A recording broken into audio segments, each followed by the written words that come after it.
This is your news bulletin from Power 102 Digital. It is Monday, the 16th of December, 2024. Good morning, Trinidad and Tobago. This is news to 6 a.m. on News Power Digital. The search continues for the kidnapped 70-year-old Zahir Khan. He was kidnapped from his home in Valsain Saturday morning. Reports indicate Khan, 70 years old, was standing in the yard of his home in Bamboo Settlement Number 1 when at around 10:55 a.m., a black Nissan Tida sedan pulled up next to the house. Three masked men came out of the car. They grabbed Khan, dragged him along the road, and threw him into the Tida. The suspects then drove off. Investigations are continuing by the Trinidad and Tobago Police Service. And the brutality of criminals in this country continues as they slit the throat of an elderly woman and left her to die at her home on Saturday night. Amina Mohammed, 68, of Nancy Street, Lisa's Gardens, was left to die in a pool of her own blood, while her elderly husband, whose hands were bound, was helpless to fight off the two armed criminals who invaded their home in Couva. His 74-year-old husband, Nazim Mohammed, 74, sustained minor injuries. Police said the criminals announced the robbery when they stormed the couple's home. They tied the husband's hand, took knives from the couple's kitchen, and took her to the bedroom where they killed the wife. Mohammed's only son, Ahmad Salim Mohammed, described a harrowing ordeal, revealing that he cradled his mother tenderly as blood ran down his hands. He recounted they came to get money and jewelry, and they still killed her. Describing Mohammed, Ahmad said, "My mom was passive and would not have resisted or retaliated." The thieves wore dark clothing with masks covering their faces, reportedly entered the house by climbing over a neighbor's wall. Ahmed said his father recounted chilling events. His mom was taking out dinner for the dad. They smashed the kitchen door, and they knew the layout of the house, switched off the lights, and asked, "Where's the money?" After getting less than 10,000, they tied up his parents and asked for jewelry. His mom carried them to the bedroom where they killed her. Police officers from the Couva Police Station and Homicide Region 3 are searching for the perpetrators. And the body of a 68-year-old pensioner whose throat was slashed was discovered in his Marval home Saturday morning. The victim has been ID'd as Bertram Greenway, who lived alone at Hira Trace, Mount Coco Road. Greenway's body was discovered by a woman who went to his home to deliver a meal around 8 a.m., police said. They stated upon her arrival, the woman noticed another meal she'd carried for Greenway on Friday, still in the porch area where she'd left it. She called out to him a few times and there was no answer. She opened the front door and saw his body lying in the living room, surrounded by blood. She contacted the police. Officers said Greenway had a large gash to the side of his neck. Police stated he may have been killed on Friday. No motive as yet been discovered for the murder. And four criminals infiltrated Flagstaff residences on Long Circular Road, St. James, on Saturday night, attacking and robbing two residents and neutralizing two security guards. They escaped with more than $15,000 in property and items in a vehicle they stole. The Port Authority of Trinidad and Tobago says over the last 3 weeks, it has been working to clear the backlog of existing cargo and inventory to facilitate deliveries of new shipments to stakeholders. Port Authority says the port has been working with stakeholders to expedite deliveries of their shipments by increasing scanner appointments and adjusting store rent charges to customers with existing appointments who were impacted during the work stoppage recently. Tobago fisher folk want to know when they'll be compensated for the oil spill that took place off the southern Tobago coast in February of this year. They made this point when Nigel Tate, Assistant Secretary of the Division of Food Security, Natural Resources and Sustainable Development in the Tobago House of Assembly, and other officials toured the newly renovated fishing facility at Buko recently. One fisherman claimed he and others remained in the dark about when they would be paid. In sporting news, the West Indies lost their game of the three-match T20 series against Bangladesh, played at Arnoldfield Sporting Complex in St. Vincent early Sunday morning, or Sunday evening that should be, set 148 runs to win. The regional side were all out for 140 from their 19.5 overs, with captain Rothman Powell scoring 60. Off-spinner Hassan took 4 wickets for 13 runs, which named him man of the match. Earlier, Bangladesh made 147 for 6 from 20 overs, with Sumya Sankar top scoring on 43 runs. Finally, South Korea's Constitutional Court has begun trial proceedings for impeachment of President Yoon Suk-yeol, who was suspended from declaring martial law and plunging the country into political turmoil. Members of Parliament voted to impeach him after his actions sparked widespread protests calling for him to step down. The court now has 6 months to decide whether or not to remove you or reinstate him.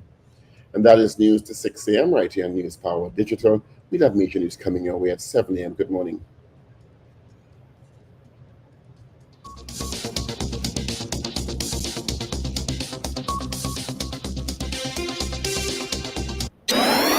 Up to date and credible. Power 102 Digital.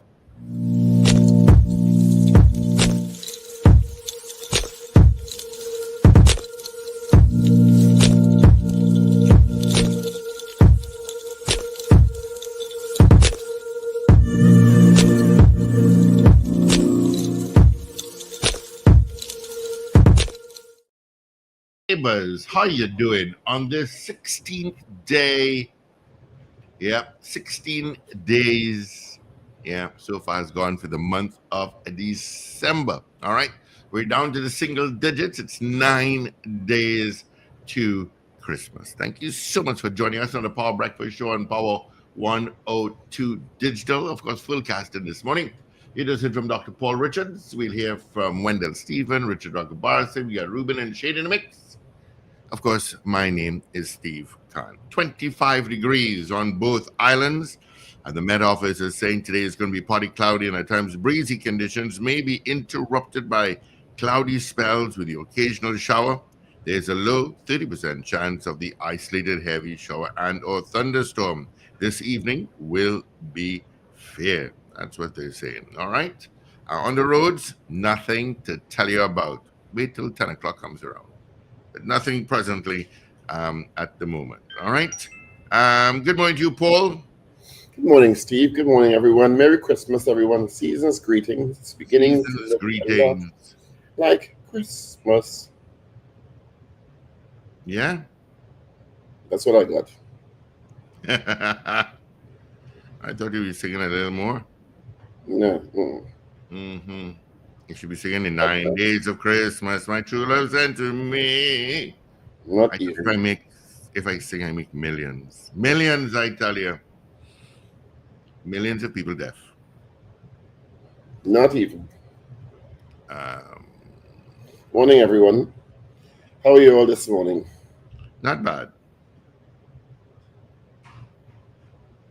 Yeah, not bad.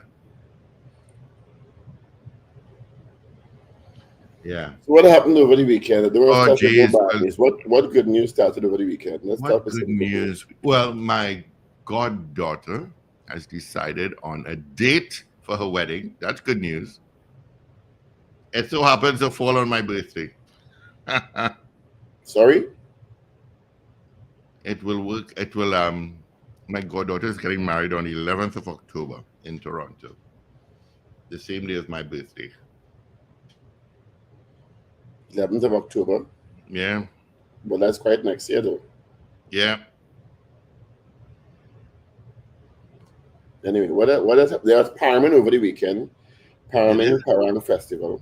I thought that was like tonight or something. It's usually on Monday Well, night. no, the big night was Friday night. Mm-hmm. Okay, I did not know that.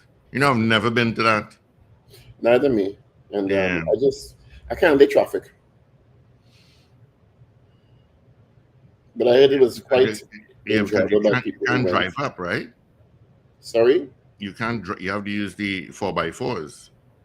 Yeah, you have to park down the hill and they take you up the hill. Yeah. Going close to the edge of the precipice, and my spirit can't take that. Yeah. But it was it's very well organized, huge sponsors, and it's turned into an annual must event attend for many people. So you get all the Christmas stuff, and you get the seasonings and the shadow bennies and the pastels and the ham, and you name it, you get it up there. Food and music. So it starts on Friday, but it really goes through the weekend. So people can go up, but the Friday night is the big night, from what I understand. Yeah. And it was, as usual, very, very well attended. So scores of people went up there, The malls were packed this weekend. Of course. Traffic, Traffic more and parking traffic. wars. Yeah. A lot of people coming in for a Trinity Christmas. Yeah, which means you have to be careful coming into the airport. Yeah, well, I had to go to the airport yesterday evening. And so you know me, I'm just usually wait around in the waiting areas. I'll just check in flight radar 24. And I'm seeing this huge A340 coming off the runway, and he had some problems. So his tail was on the runway. They had 5 planes circling, just trying to land. One had 10 minutes of fuel left. But the funny thing about it, they had, and which I don't understand. You have flights coming in from Miami, from Florida, from the islands, from Tobago, and so on. Why you only have 3 immigration officers? 3. The lines were long. Not only that, apparently an individual, they decided to search an individual, and he kicked up a fuss. At the end of the story, his shirt was busted open, his face was bloodied, I heard. And I think they let him go. They kept his suitcase, but they let him go. Funny, Wendell. Strange. Hi, good morning. Morning, Steve. Morning, Paul. Morning, Richard. Morning, Trinidad and Tobago. Immigration decided to search somebody. Yeah, last night. That's a new one. Yeah. But they have the right to search people, They have the right, but the fracas, and I think they let him go, which I don't understand at all. It depends on how the person responds to the request for the search. Yeah. If you resist, I'm sure there's supposed to be a protocol and a way to deal with that without you turning into a fucker. Yeah. Would it have been a returning national or foreign national? A foreign person? It was a Caucasian guy. So I don't know. They have local and they have foreign. So I don't know. It may have been a visitor. Could have been. Answer questions. Yeah. Because I've never seen any kind of altercation in immigration. No. You're docile, law-abiding citizen. So you attended the Prime Minister's Christmas event at the Diplomatic Center. Yeah, man. It was nice. It was a nice event. Steve went? Yeah, Steve was there. Steve and Mrs. Stan were there. I also saw Mrs. R and Mr. R. Did you see when Mrs. R whined down to the floor? No, I didn't. Yes. I know. You stopped inviting me, I know. Yeah. Well, they had stopped inviting me too, and I get an invite this year, so I went. I better say local government is a hoax. I want to get invited. You usually get invited. But you get invited. They must have found language that nothing they invite me to in the last couple, so just catch me name of figures. Could be that too. Yeah, it could be that. I'm not offended. Good morning and happy birthday to 2 of my very good friends. Greg Oliver from Arima. Greg, happy birthday. And Sarah Ramdor, that's the daughter of Ainsley and Arlene Ramdor. Happy birthday today. Who else? Mitch Harridan is also celebrating a birthday today. Gersha Antoine was yesterday, and Patricia Ramnarayan were yesterday also. Yesterday was Dwight Andrews also too. Happy birthday, belated greetings, Dwight. And I have a Roger Samuel. I'm not sure which one of the Roger Samuels this is. Today would have been the birthday of Arthur Napoleon Raymond Robinson, December 16th. I always remember it was the day after NAR cut PNM tail 33-3 in 1986. I will never forget it. December 15th, 1986, if I'm not mistaken, because the day after was the then Prime Minister birthday, NAR Robinson. Can't forget them dates. You could remember thing, boy. Yeah, boy. Everything me a cottage remember very well. Oh God, everything pertaining to cocktail, trust me. Would you like to share more? One day. Well, is this our last week? The breakfast show? I'm not sure. We'll advise on Wednesday. No. Okay. So we have to do something special for our listeners this week. I'll probably try and join every day this week. Okay. That's a good idea. Yeah. What else This happened in the weekend- weekend? David, where's it saying they have one day now, so they moved it to the Friday. The What is Parliament that Festival, that is. There's only one event this year. What is that about? That's the Parliament. Oh, the yes, because they Parliament used to have they had a rival group at one time doing the They did? I don't know. Parang. They're a rival group? Yeah, they used to have two Parang festivals up there at one time. Well, I thought it was always an all-weekend thing, where the big night was the Friday, and then you rolled into smaller nights with different groups and different activities on the Saturday and the Sunday. So anyway, it was well attended on Friday, you know. So quite enjoyable time had by all, bringing in the Christmas spirit and season in Maraval. So I guess that used to be really good, but I haven't been for a while. It's still really good from what I understand. Yeah. Okay. Still really, it's one of the marquee events for Christmas, up in the north. So that happened. What else happened on the weekend? I don't want to start with the crime, because it was a really bad weekend with crime. Well, COP, Daniel Knight's reminding us, COP issued a release saying that they had nothing to do with that. But let me read it. It says much has been ventilated. This is on the COP Congress of the People, letterhead, right? Much has been very ventilated with the last 48 hours on an apparent agreement between the Congress of the People and the United National Congress and other groupings. As chairman of the COP, I wish to clearly state that I am not aware of any such agreement being signed or alliance formalized. What I am aware is that a conversation took place and nothing more. As chairman, I give the undertaking that what we ascribe to within this organization must be able to stand against the scrutiny of our constitution, which acts as our guiding principles of good governance. At such time as any agreements are made, we, the executive, will advise our membership and therefore the general population. Having learned from our past shortcomings, we endeavor to do it right always. An old saying that I have held dearly to my heart for several decades is that a man has not learned anything unless it has changed him. We intend to show our beloved citizens that we are changed, having learned from our past actions. Signed, Lonsdale Williams, Interim Chairman, Congress of the People, One Nation, One People. Well, remember last week when I saw the picture and all the statements and stuff, I said, but this just looks like they had a meeting to me. Mm-hmm.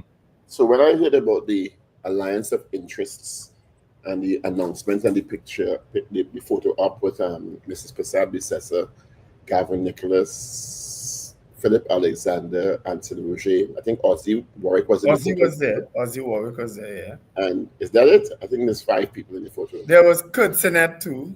And Kurt from Sinnett. COP. Right. I'm saying, but I remember when there was a last partnership formed, there was a signing of a Pfizer Accord, and it was very official. They had a framework for a very weak framework, if you ask me, because even they admitted at the end it was rushed because of the election for Prime Minister Manning at the time, hurriedly. So they had to hurriedly put together this coalition. But there was an accord signed and a framework for how they would operate, which didn't particularly work too well given the outcome not too long thereafter. But at least there was an accord signed called the Pfizer Accord. This time, I'm not hearing about any signing of anything. I just heard, there was a conversation.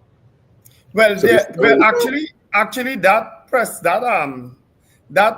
missive that Mrs. Prasad said, that was before the meeting to her. That wasn't even, the conversation didn't even happen yet, That was before the conversation, That wasn't after, So they didn't even have a conversation yet at the time she said what she said. At the end of the day, the picture came out, and the impression many people got is that there was some sort of alliance, okay, after our conversation, which is what Mr. The interim chairman of the COP just said. There was a conversation. Yeah. And there have been conversations ongoing. Yeah. So I don't know what the difference in that conversation was, but I guess they may be intending to formalize it in the coming weeks or months. The UNC is screening candidates for seats. They've announced also officially that they're not contesting the Tobago seats, which is not a surprise to anyone. No, it's not. Because I guess, well, if you are to believe the rumors, which I tend not to in this country, they may not want to split the votes of the is it TPP? The Tobago People's Party. PDP. And well, they're separated now, so I don't know what the options are for Mr. Duke's PDP, but yes, he's a player in Tobago's election scenario. But he's convinced he's going to win the seat. Who, Mr. Duke? Yes. You think what he's going to get a foothold in Tobago again? Well, that's what he wants. If he's getting anyway, Paul, be able to say this morning, it's Monday morning. That's what he wants. It's Monday morning. They want to hold the balance of power. Whatever party in Tobago wants all parties want to hold the balance of power. They will just make it easier. They will just make it easier for the PNM, that's all. Really? In Tobago? Yes, really. Okay. So you don't think the assembly the amount of mess Fally Augustine created in Tobago and division. PNM people is just waiting and stay quiet. I remember 2013, that THA election in Tobago, you could swear the island had gone UNC and Ashwood Jack. I went across to see for myself. And everywhere you walk is yellow dancing man, yellow. And I walked to the market and I asked people, I said, what? They said, don't mind all them yellow things you see there. No, we vote in PNM. And they said quiet, and PNM won all 12 seats in that election. All 12. PNM stayed very quiet in that 2013 election. I remember Martin Joseph was campaign manager across there. He tell me, he bet me. He said, Wendell, I bet it, we win all 12. I said, what stupidness you talking? I said, Martin, you can't win all 12. I said, even Ashwood Jack, you can't beat. He said, you wait and see. And so said, so done. Quiet, PNM operated in 2013. And we shall see. So we'll see. Yeah, the big news. David West was signed, reappointed the director of the police complaints authority. There had been indications that he may have been stepping down. But he didn't step down. After all. Yeah. When did we discuss this? We discussed this by me or on radio? By you. I remember the two of us having a discussion about it. By you. This was one of the discussions by when me. it's by you, it's not for on here. So, Mrs. Salby says come out firing. So she doesn't agree with the reappointment. So she lumped him with failure on crime. So, but it's 5 years, eh? Well, this is his third tour. 5 years in. Yeah. So 15 years he's gonna be. If he stays the entire tour, this will be 15 years.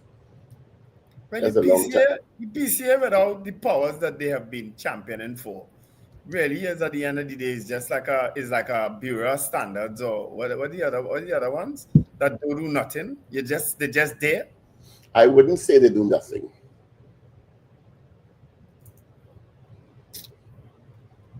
Okay. Okay. It was a really. So we tried to get through the good news. Oh, there was pan over the weekend. Let's not forget that. Yes, I saw Clint Batiste post about it earlier on. Clint has single pan panorama there was. Single pan panorama. How come is it normally this early? San Juan East Side, congratulations to you by an 8-point margin. How is it normally this early? I'm not sure, I've never seen a pan competition for Panama 2025 before Christmas yet. Yeah. Or not in the new year. What is that about? Yeah. Very odd. So when I saw the pictures starting coming up and the videos and the celebration, hear me. Single pan on December 14th and 13th, something like that. Mm. And and then Victory and somebody for 20, and they say for 2025. Well, that's It is for that 2025. to a time warp or something. And are we still in 2024? Oh boy. It's so odd. It's very, very odd. Yeah. And it's weird because next year's a long season. Yes, because So Carnival is all the way in March. I lit up on the big bands, but it's a long season. It's time in January, you know. So it's very odd, but I guess that was the plan. Yeah. But it's just very odd to me. I didn't expect it. It's like, what is that? But I guess this is one of the new things that Mrs. Ramsey Moore has initiated. Because I've never heard. Maybe it happened before, but.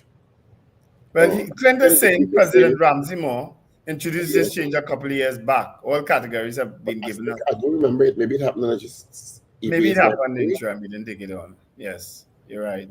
So, wow. So somebody turned the. There's not the man you banned the other day. That man who just put that comment there. I don't think so. I know I heard you. I didn't ban. I just did the comment. Oh. So.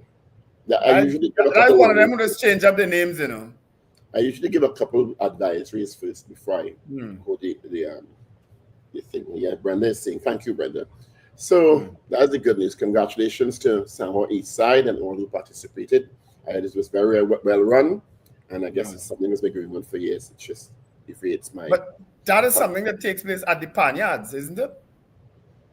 I got the impression it was at the Savannah, the finals. Somewhere, okay. Yeah, because I saw the backdrop. It looked like ashamed to be asking this. I should know, you know. A big pan man like you. Yeah, I should know, you know. I know you're busy these days, you know. Yeah, no, I have been very busy.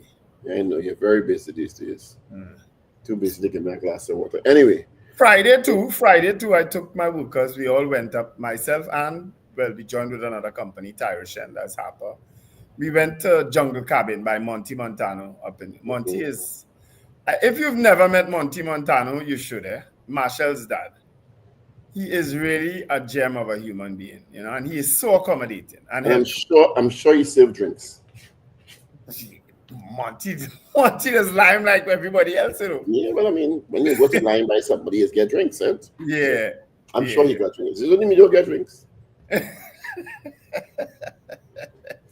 So, try to get you as much good news as possible. We make it 6:28 with good news. I think we made an effort this morning, not so? Yeah, I think we did. West Indies lost that close game last night against Bangladesh in St. Vincent. We were out of the water at one time, but Rovman Powell and Romario Shepherd made some runs and got us close to winning, and we just failed down in the end there, you know. So Bangladesh really bowled well, I have to say. So congratulations to the Bangladeshi team. I have done criminology courses. Sorry? And I can't understand, I guess I will never understand the criminal mind, that you go to rob somebody, but I can't understand the robbing to start with, but people run astray of the law. And you meet an elderly couple in their home, 168 and 174. Yeah, that's so crazy. And you go to rob them, and you get just under 10,000 in cash and whatever, but you kill the woman. Yeah. I mean, you tie up the husband and you slit the woman's throat. And I'm just trying to figure out what enters your mind. It's bad enough that you're going to rob the people. You understand? Yeah. But yeah, because they're not offering any resistance. From what the son said, and condolences to the son and the extended family. Richard, I'm gonna take off Richard because Richard like he own. Yeah, yeah, no, man. Yeah.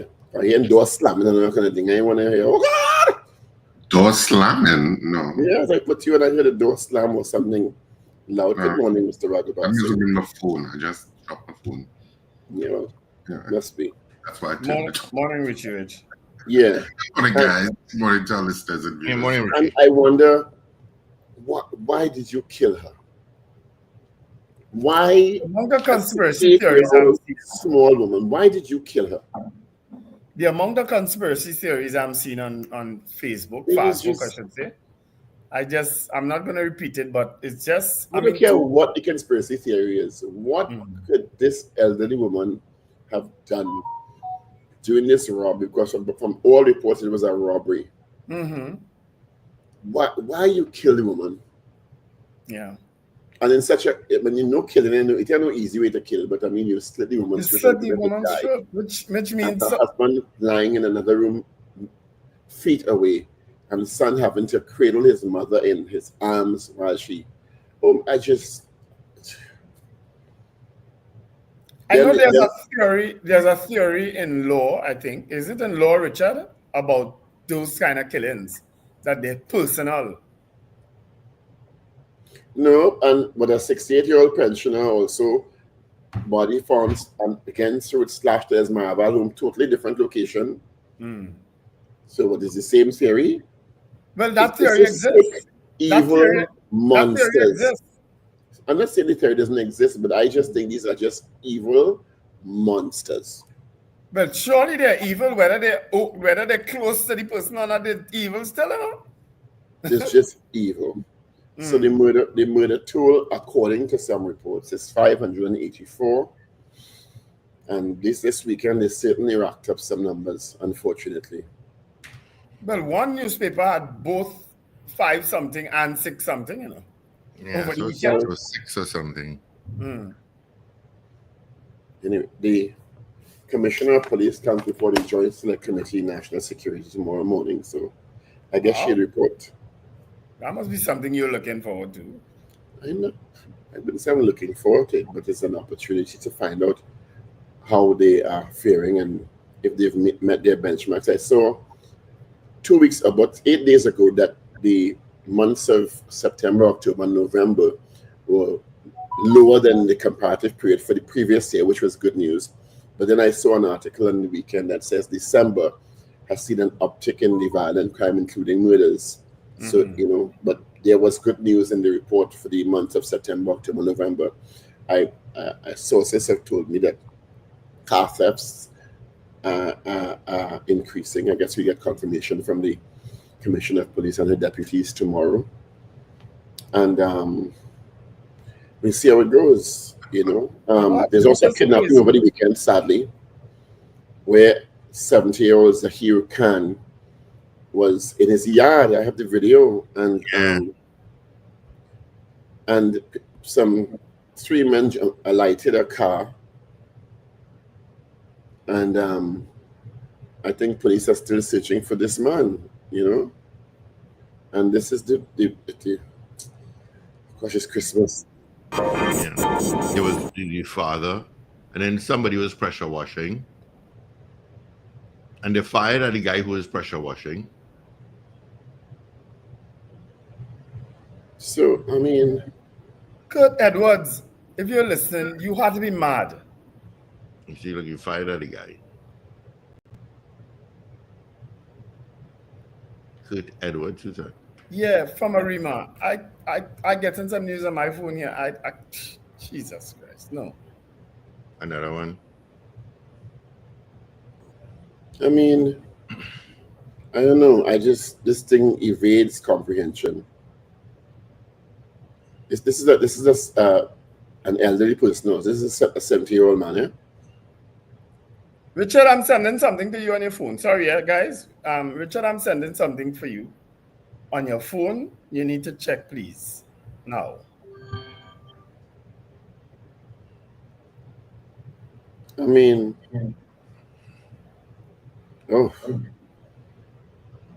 sometimes I wonder in this country.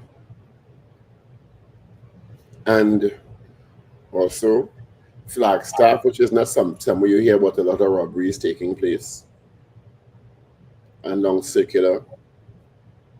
4 criminals got into the compound at Flagstaff Hill Residences and robbed 2 residents after neutralizing 2 security guards and escaped with $15,000 in property and a vehicle that they stole.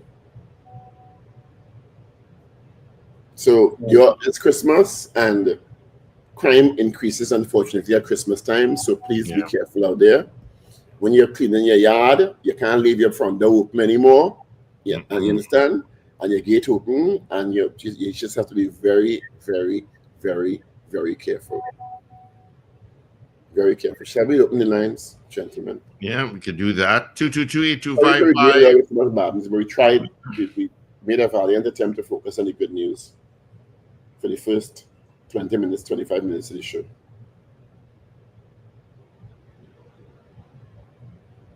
All right, so our lines are open. 222-8255. North Americans, you could call in 866-525-1099. That's our numbers directly into our studio, and you can vote on our morning poll. You have a few minutes remaining. We asked you on Friday. You'll have to go to our mobile app or our website at power102fm.com. Our poll on Friday: do you think the UNC will officially form a coalition with other parties and unions to fight the 2025 general elections? Everybody enjoy the Prime Minister's party. Cocktails. He didn't even take it, man. He's engrossed deeply with whatever he's engrossed with there. No, it's something to engross us for a while. Yeah, I just checking something. 222.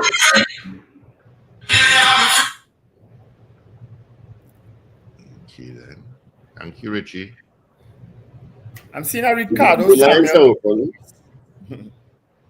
Morning, Ricardo. Hope all is well. All right, so we have some calls coming through now, so let's go. Good morning. Good morning, guys. Morning. This statement I'm about to make is for Paul Richards, Dr. Richards. Good morning. Yeah, are you hearing? Yes, I'm hearing you. No, it's nothing bad, because I just responding to what you said just now about the TTPS, because a couple of days ago, you said that for 2 consecutive weeks, the TTPS has failed to achieve all 9 of the performance targets in its violent crime reduction plan. This said as of December the 9th, there was a 6% increase in murders, a 12% decrease in violent crimes, a 12% decrease in serious reported crimes, a 7% increase in car theft, a 10% increase in fatal road accidents, a 13% decrease rate for murders, and an 18% detection rate for fraud. And finally, a 21% detection rate for violent crimes, and a 19% decrease in the number of guns seized. So, according to the article, which was a couple of days ago, for 2 consecutive weeks, basically, they have failed to achieve all 9 of the performance targets in its violent crime reduction plan. So things are not looking good.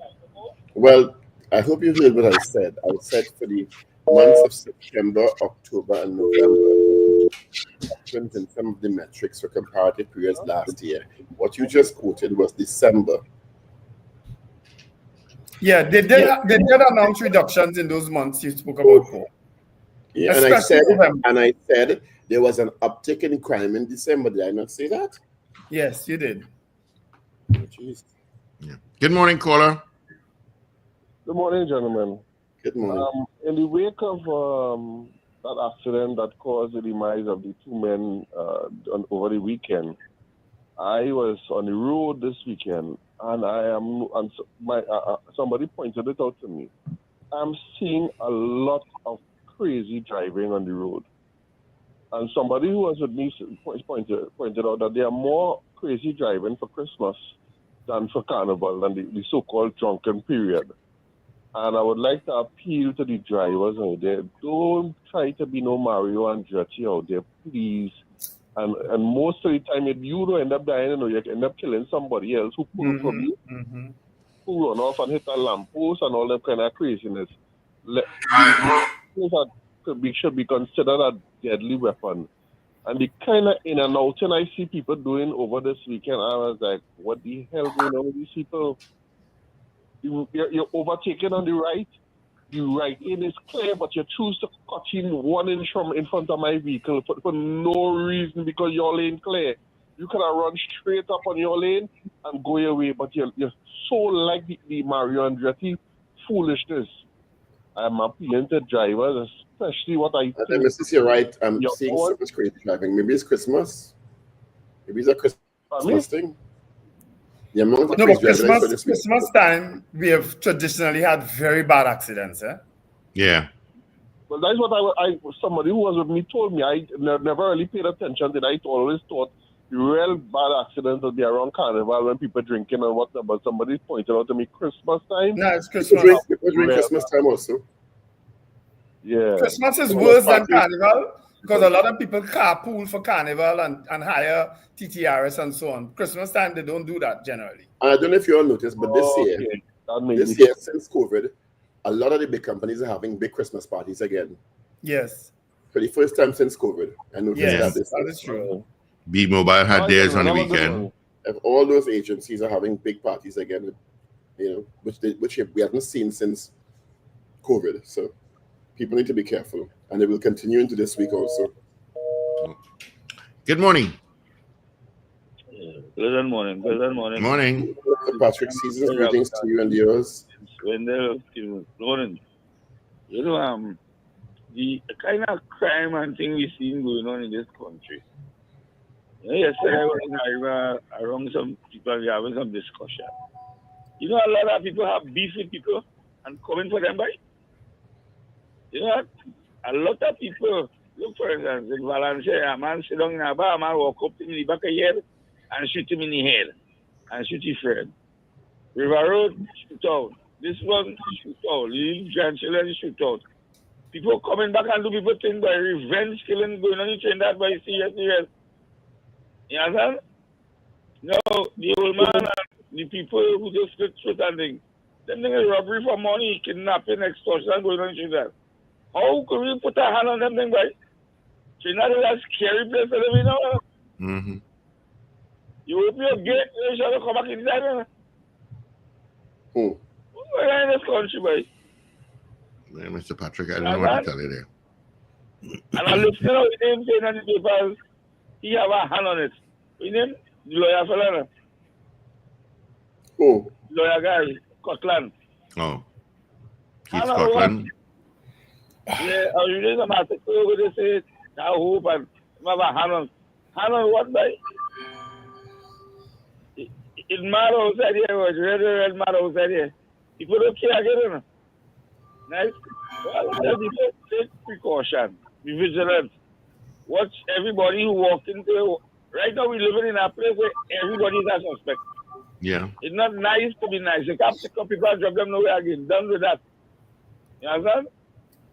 That's how we reach to Trinidad and Tobago. You can't tell people morning because you're afraid somebody pull a gun and shoot you for telling them morning. You understand? That's what we reach to this country. Everyone to be please be careful. Thanks, Mr. Patrick.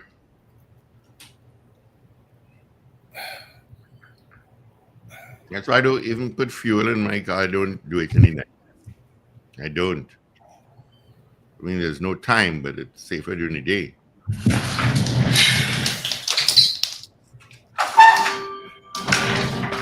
What is all that? Ooh. Okay, I don't know what that was. All right. They're making these strange noises. Either Richard or Wendell. No, it's not coming from me. Sorry, Sorry, it's not coming from me.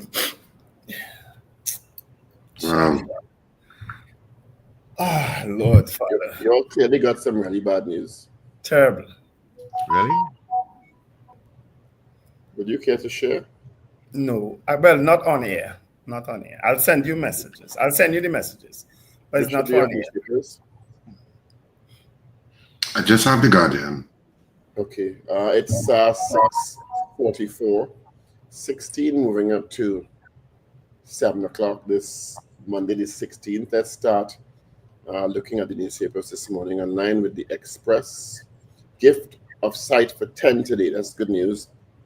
Trinidad Eye Hospitals biannual charity that sponsors cataract surgery kicks off its suite of surgeries today. Hunter dies from poison. Dixon, police are doing their best. Opposition, politicians call for action. Killed with her own knife. It's a tragic story we spoke about earlier. Amina Mohammed, 68 of Hoover, was killed by bandits who came to rob her and her husband. Marval pensioner has his throat slashed.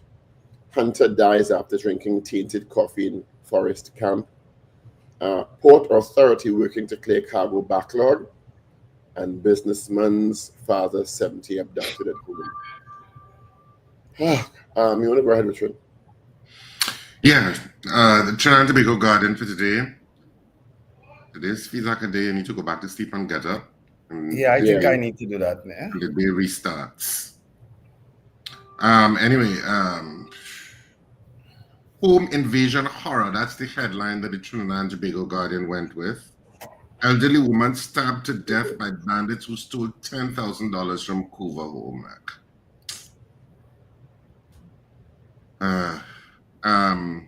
COP tells Kamla don't move so fast on Alliance. Toddler drowns in pool in Sealots. All of this is on the front page.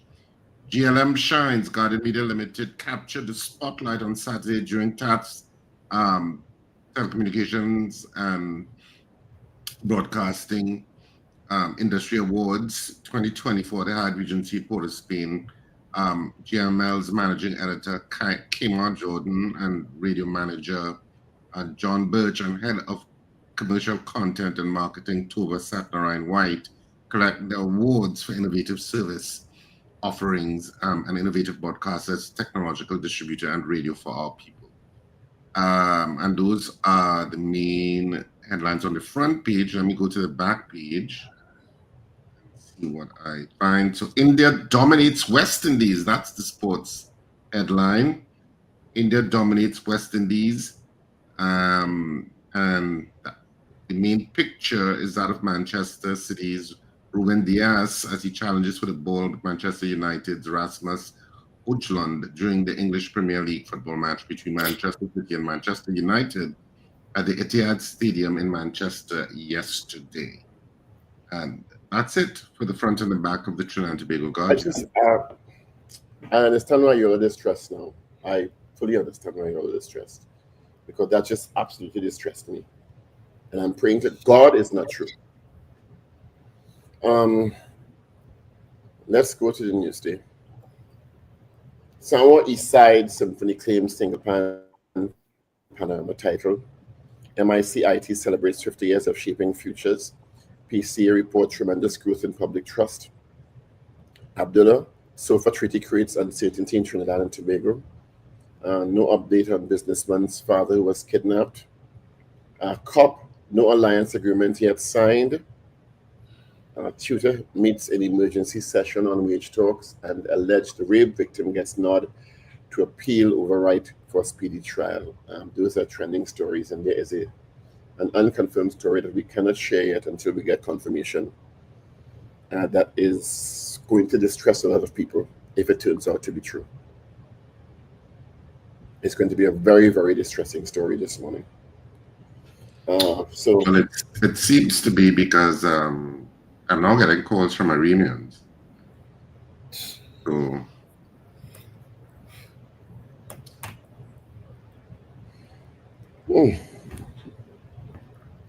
So those are trending stories this morning in your Guardian Express and Newsday for today, December 16th.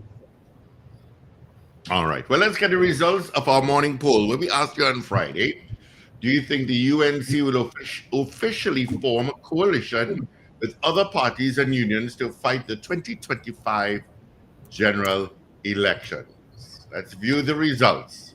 67, is it? Yes, 67% said yes. All right. 67% said yes. All right.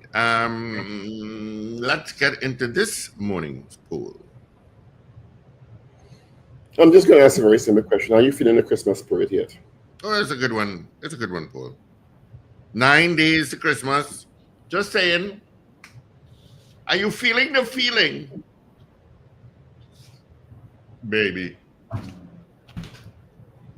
Yep, with 9 days to go, the hustle and the bustle, all the work to be done. I have not done anything at home. I'm a week behind. I am a week behind in getting all my stuff done. As if I didn't know when Christmas was. Just don't have time. All right. Are you feeling the feeling? Yes or no? Are you feeling the Christmas feeling? So that's the poll this morning. Are you feeling the Christmas spirit? Is that what it is? Yeah. I'm so confused. I forget to put everything. Yeah. Put it up there, and then I'll make a call. Right, there you are. Are you feeling the Christmas spirit? Yes or no? All right. Yes or no? Yeah, so that's our poll this morning. 222 talk, 222-8255. North Americans, 866-525-1099.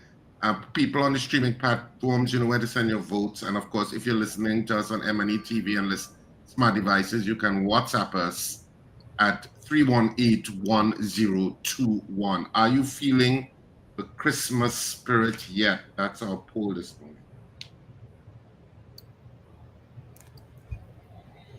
Oh my God. All right, so we got some votes coming in already. Let's see. Let me just scroll up quickly. David Wares. Unfortunately, no. Cheryl and I. Okay, that's 2. Boy Badesi. No. Wayne Joseph. Rumbuck still open? Yes, it is. Not right now, but shortly. DL. No. Rennie Devines. No. Marcia Rock in Orlando, Florida. Yes. Shanifa Ali. No. Miguel Gonzalez. Nahi. All right. I said that last week, didn't I? Michael Gradison. No. Slick Money Grip. No. Wayne Bennett. No. Clint Batiste. No. Michael Oliver. No. DL. Did you vote?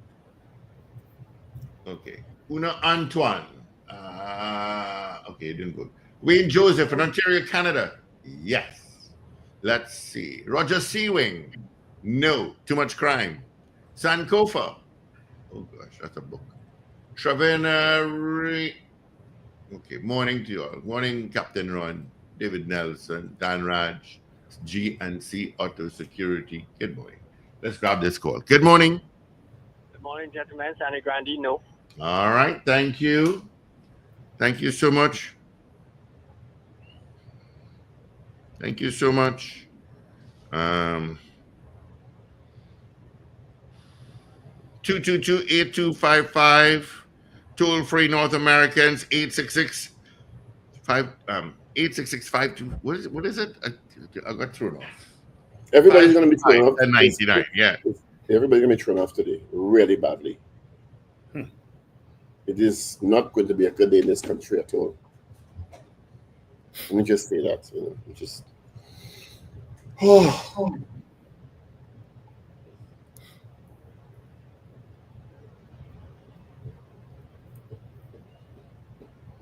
This is surreal. Yeah. All right. Yeah, it is actually. Black Pearl says yes. Sorry to you, listen. This is information you cannot divulge without coming from an official source. Yeah. Well, it is that kind of sensitivity you have to be careful with. So yeah, we apologize. Yeah, we do apologize. Miss Ingrid oh my goodness, Wendell. You should see who's on TTT. Let's see. TTT. Miss Ingrid says yes to the poll. All right, thank you. Let's see. Did I do Julia Espetis says yes. Gerald Polliner says yes. Augustine says no. John Cato says no. Rena Boodoo Jennings says no. Chris J says yes. Beefy Smith in beautiful Goodwood, Tobago says no. Lester Crigwell says no.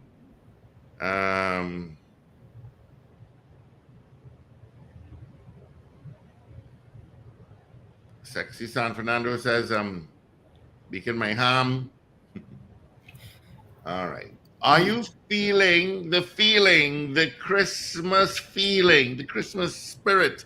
Yes or no? Are you feeling it yet? Tell us. All right. Are you feeling the Christmas feeling?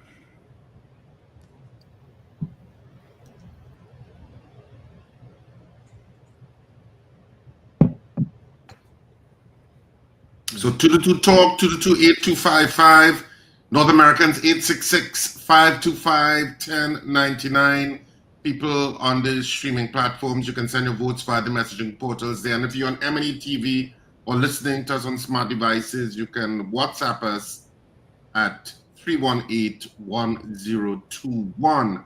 Our poll this morning: are you feeling the Christmas spirit yet? My feelings coming and going.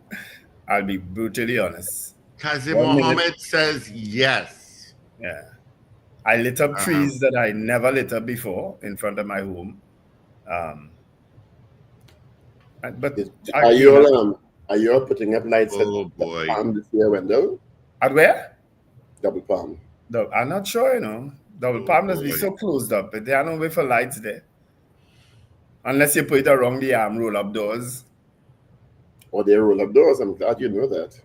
But kind of obvious. Remember, I literally have a double palm right opposite me, you know.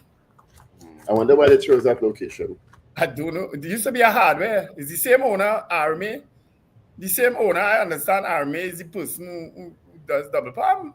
The same owner, the Army hardware. Sat and did some really good market research and clearly understands the market. Yeah. I had a professor who came down to teach for 2 weeks, and he told me, I'm looking to book at the Double Palm. Is that a good hotel? I said, I do think you want to book there for 2 weeks. But unless you can take... The reviews are excellent. Hear me, the reviews are excellent, but it's not what you want it for. I think your wife would appreciate to know that you stayed at Double Palm for 2 weeks. Oh, dear. So... Steve got up. Well, Steve got the same confirmation that I would have gotten. So I didn't put that in the breakfast chat, but today is not a good day. So we still have to wait for official information. And for Arima, Lord, Arima didn't need this news. Not even Arima alone, the whole country. Yeah. Not even Arima alone. Oh boy! Morning to my friends and listeners from Arima. You know, we have some calls, gentlemen. Let's go. On top of everything, so thanks for the information. Good morning. Good morning, gentlemen. Morning. Yes. Yes. All right. Well, you didn't sound so. Zena. That's morning voice. Right. Okay. All right, so 222-8255, toll-free North Americans, 866-525-1099. All right, that's our numbers directly into our studio.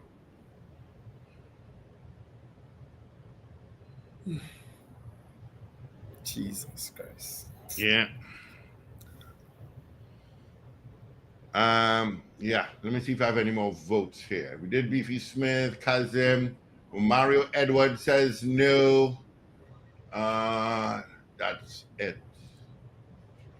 Anything on WhatsApp? No. Let me go. That's AV already. Only AV could laugh. That's scandalous in this place. No, that's not easy, AV. Morning. Oh, okay. Let's see. Nothing here. All right, Paul. You ready for me? Yes, we have no clips. Let's go. Okay, that's cool. All right, let's get into 7 o'clock major news read by Dr. Paul Richards. This is your news bulletin from Power 102 Digital.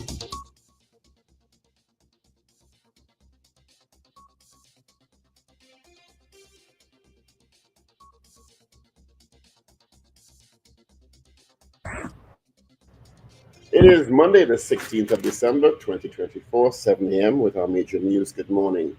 The search continues for kidnapped 70-year-old Zahir Khan. He was kidnapped from his home in Valsale Saturday morning. Reports indicate Khan, 70, was standing at the yard of his home in Bamboo Settlement Number 1 when at around 10:55 a.m., a black Nissan Tita sedan pulled up next to him. 3 masked men came out of the car. The men grabbed Khan and dragged him along the road and threw him into the Tita. The suspects then drove off. Police are investigating the kidnapping. And the brutality of criminals in the country continues as they slit the throat of an elderly woman and left her to die in her home on Saturday night. Amina Mohammed, 68, of Nancy Street, Lisa's Gardens, was left to die in a pool of her own blood, while her elderly husband, whose hands were bound, was helpless to fight off the 2 armed criminals who invaded their home in Couva. His 74-year-old husband, Nazim Mohammed, sustained minor injuries. Police said the criminals announced the robbery when they stormed the couple's home, tied up the husband's hands, and took 2 knives from the couple's kitchen and took her to a bedroom where they killed the wife. Police are investigating the murder and the robbery.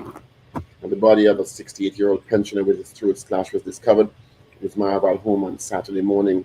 The victim has been ID'd as Bertram Greenway, who lived alone at Hero Trace, Montcoco Road. Greenway's body was discovered by a woman who went to his home to deliver a meal around 8 a.m. They stated upon arrival, the woman noticed another meal she had carried for Greenway on Friday was still in the porch where she'd left it. She called out to Greenway a few times. When there was no answer, she opened the front door and saw his body in the living room, surrounded by blood. She contacted the police. Officers from the Region 1 Homicide Bureau arrived at the location. The officer said Greenway had a large gash on the left side of his neck. Police stated he had been killed on Friday. No motive has been established for the murder. The Port Authority of Trinidad and Tobago said over the last 3 weeks it has been working to clear the backlog of existing cargo and inventory to facilitate deliveries of a new shipment to stakeholders. PAD said the port has been working with stakeholders to expedite the delivery of their shipment by increasing scanning appointments and adjusting store rent charges for customers with existing appointments who were impacted by the work stoppage. January 13th, 2025 is the new extension deadline date for corporate filings by companies in the Trinidad and Tobago region. December 13th was the initial deadline. The company's registry online system at the Ministry of Legal Affairs has been experiencing some technical challenges with identification and notification systems and other filing and access systems, which have resulted in disruptions to some operations. The West Indies lost their first game of the 3-match T20 series against Bangladesh, played at the Arnold Vale Sporting Complex in St. Vincent Sunday evening. Set 148 runs to win. The regional side were all out on 140 from 19.5 overs, with captain Rovman Powell scoring 60. Off-spinner Hassan took 4 wickets for 13 runs, which earned him man of the match.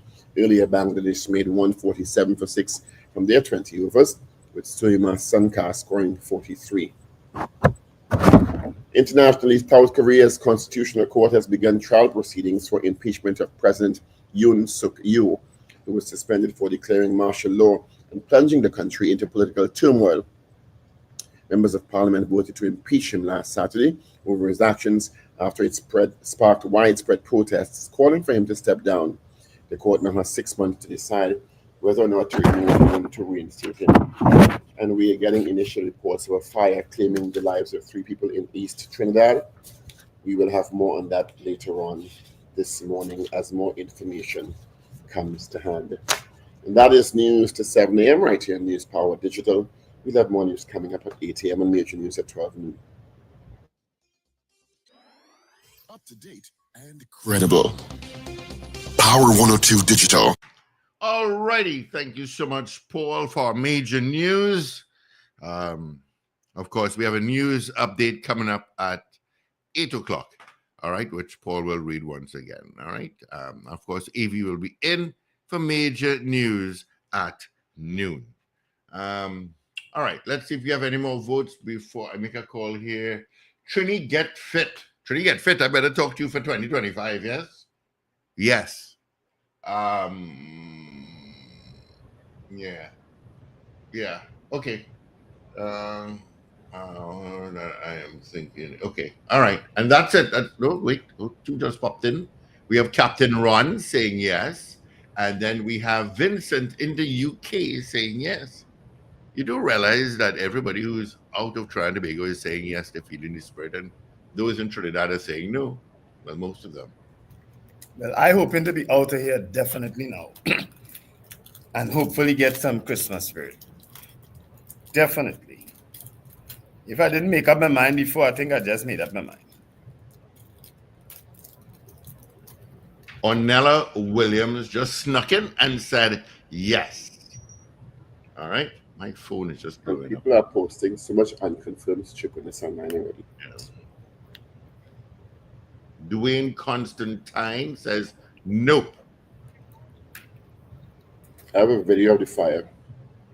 You got a Mm-hmm. You do? Okay.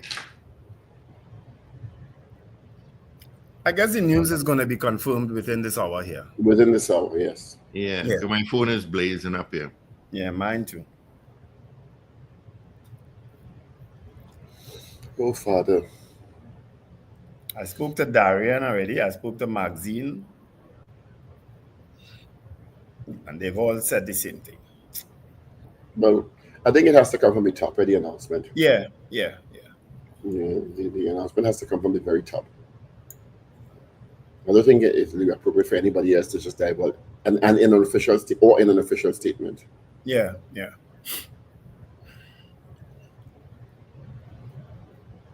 I'm gonna put on my camera in just a bit, guys. Yes.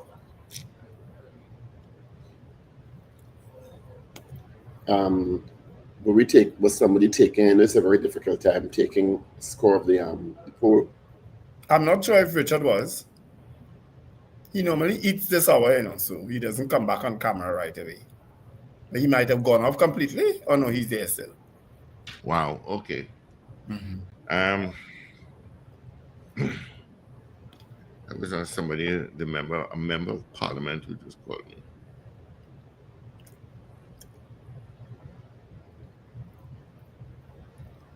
Okay. All right. I'm thrown for 6 elements, so please excuse me.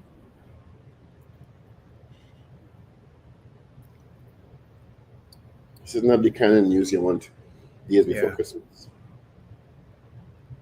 At all.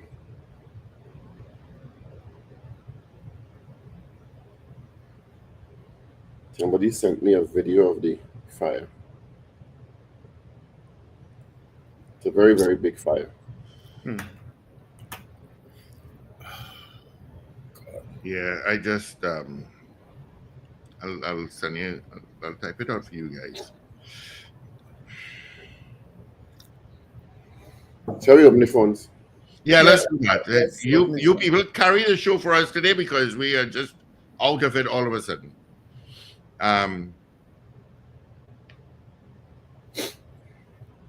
Yeah, so 222-8255, toll-free North Americans, 866-525-1099. That's our numbers directly into our studio. January, I'll never forget January 5th, 2015. I was on air where we were in studio at the point in time, January 5th, 2015. It's 10 years and a few days time. I was on air and the news had come about Martin Joseph drowning in Tobago. And I was terribly shaken then, and as I am now,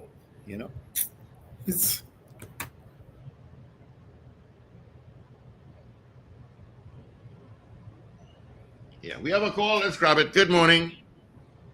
Hi, good morning. Good morning. Now, I find it very unfair to us that this is what is happening, and we are in a matter of suspense as citizens of this country. if you all didn't want us to know anything, don't come on the airwaves and behave this kind of man. That's what you call it, Alice? It's a good thing I have your number. It's a good thing. The equipment that we have here, you cannot block your number. So it's a good thing it's there. You'll be banned once again. See, why do you even respond to that? Truth. Why waste my breath? Good morning. Let's move on. Good morning. Morning. I saw on a video over this weekend two gentlemen were in an altercation in Maloney. And one guy literally tried to throw a man off the 3rd floor in a Maloney building. People at some point in time, we brain need to come on, you know. I don't know what does be going on in the minds of these young people. There is just logic and consequences that just switch off in some people's minds. That whatever altercation, whatever incident we in, we doesn't think of consequences. You would throw a man off a building and then go running from the police for the next however long, indefinite. You want to spend the rest of your life either in a cell or running from authorities. I mean, the incident, while it may be justified, people that do things to get you angry, at some point in time, we need to think for a minute and let better judgment prevail. Right? I just what was the real story behind that incident? We would never know. We would never know. But the whole point about it, you can't beat up a man, fight a man, beat up a man. But when you physically lift him up to throw him off a 3-story building, oh God. Thank God that the man had the man ended up pantsless. His pants, he had to take his pants. But his pants wasn't buttoned up. And he fall from the 3rd to the 2nd, and then he tried to jump from the 2nd to the 1st, and he running up and down. It was drama. But the whole point about it is to the man who was in the thing, let better sense reveal. Try and calm yourself and don't try and sit down in a 9x9 cell for murder for however long. Right? Lincoln, some of them don't care. I know. That jail thing is not a deterrent to plenty of them. It's not a deterrent, yes. You know that they don't really care about that. You know, okay, you're in plenty of partners in there already anyway. So because most of the time they will get bail and they will come out and they'll spend the next 15 years until the case ready to start on bail outside or doing more crime or some tripping inside that. But I said, let me mention it in case it fall on somebody here that it might affect down the road. All right. Thanks, Lincoln. Yeah. All right. 222-8255. Toll free North America. It's 866-525-1099. That's a good morning going on to all the Trinidad Christmas. Good morning. I did mention, Wendell, that there is a fire in the east and 3 people lost their lives from initial reports. Yeah. 2 adults and a child. And one of the adults is somebody who is very well known to the national community. That's why we cannot confirm without an official communique. Yeah, we could say that much. We could say that much. So I said that in the news at the end, and we are waiting. Oh, I didn't hear that. I didn't hear that part. Sorry. Right. So 3 people would have lost their lives. Yeah, let me give the results of the poll because I didn't give it. Yes, Christmas spirit. We had 29 people voting on the poll this morning. Out of the 29 people, 20 of you said no, you're not feeling the Christmas spirit, but 9 of you said yes, you are feeling it. So I suppose maybe for those 20 who didn't, maybe they'll start to feel it as we get a little bit closer as we head towards Christmas. Of course, you can continue to vote on this poll throughout the day through our programming, and maybe we'll find a result tomorrow morning. Yeah. Anthony in Toronto, good morning. It's very cold. Michael in the UK, good morning to you as well. Everywhere apparently snowed earlier this year than normal, yeah? And a lot of people are getting like Buffalo. Buffalo have snow galore. Good morning, caller. Morning, again, one more time. Yes, morning, Mr. Patrick. You know, people are asking the question, you ask the question about the Christmas feeling and the Christmas vibe. Mm-hmm. You I live in between two malls here. Eastgate and Trinity Mall, right? Mm-hmm. And I have You have a mall yourself there, you know, Mr. Patrick. Wendell. You laugh? Oh God, Mr. Patrick, I needed to laugh this morning. Trust me. Well, yeah, boy, the news you get it, I see crack you up, boy. It cracked you up in my shop. Yeah, it did. Yeah. But these days I don't want to hear too much news now, boy, because like most of the news they hear, you know, it's all kind of sad news, just boy. Yeah. To be honest, yes. Yeah, so I was up in the mall up there yesterday and up to Saturday. Eastgate, the next Trinity Mall. All the cities are lots of people walking up and down the place in the mall. You're absolutely right. I was in Trinity Mall and Eastgate, and people just walking up and down, walking in store, walking back out, walking in store, walking back out. Mm-hmm. The cashiers had a sale about 2 weeks back. I guess something very reasonable. You know how much a top in cashiers? A hoodie? $1,200. Nigga, keep that right there. A sneakers, 2,000 something and different things. And Mr. Patrick, that is the very reason why people have flocked to online purchases and shipping in through courier companies in the last couple of years. Because you get a lot more variety and you get a lot better quality and a lot cheaper online than you get in many of the stores in Trinidad and Tobago. Wendell, I get the same hoodie. I get the same hoodie in cash for $300. I take it one time, by. Yeah, but no, I just be in the morning. You know, last week the price of gold gone up. So a lot of people used to buy jewels for Christmas for the partner and friend or whoever. They didn't buy no jewelry, so I didn't buy. They buy silver. Gold gone up again. Gold has gone up like every month. I don't know what's going on. So if people don't have that kind of money to spend like how we had money before, the Christmas feeling, boy. Doesn't? I went in Price Mart yesterday. Everything gone up. Yeah, Price Mart prices are. They have the right name, Price Mart.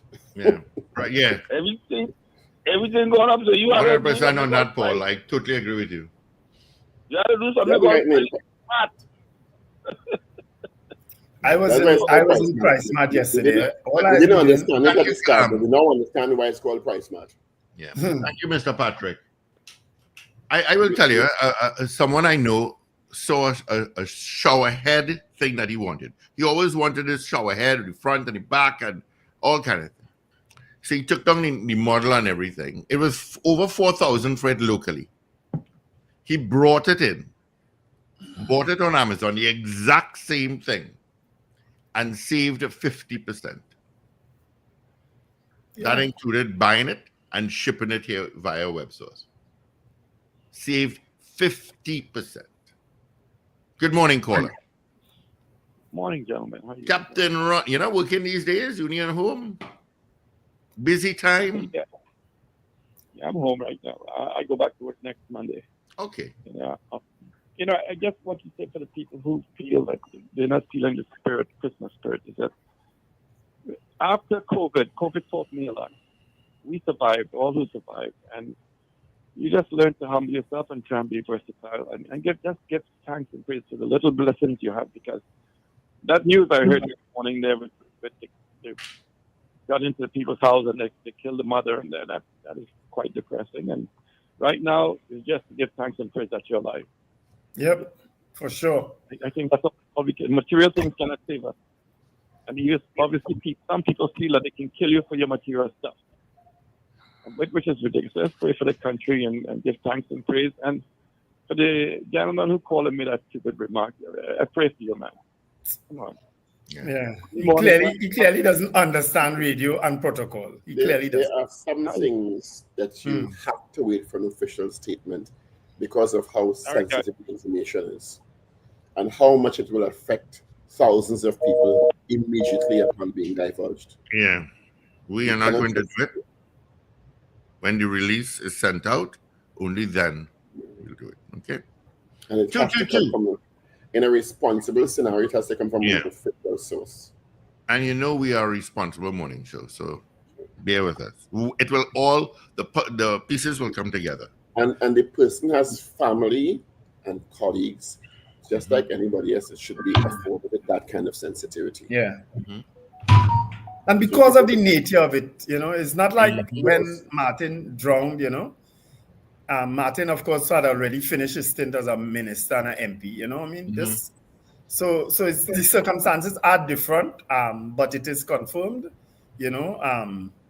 And it's not our place. Yeah, the party will do whatever they need to do, but my phone is ringing non-stop, so Shaka is on his way up the road, so I'll pass across there after.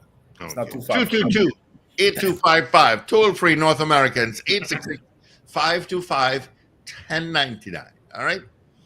We're taking some of your calls. It is 9 days to Christmas. 9 days.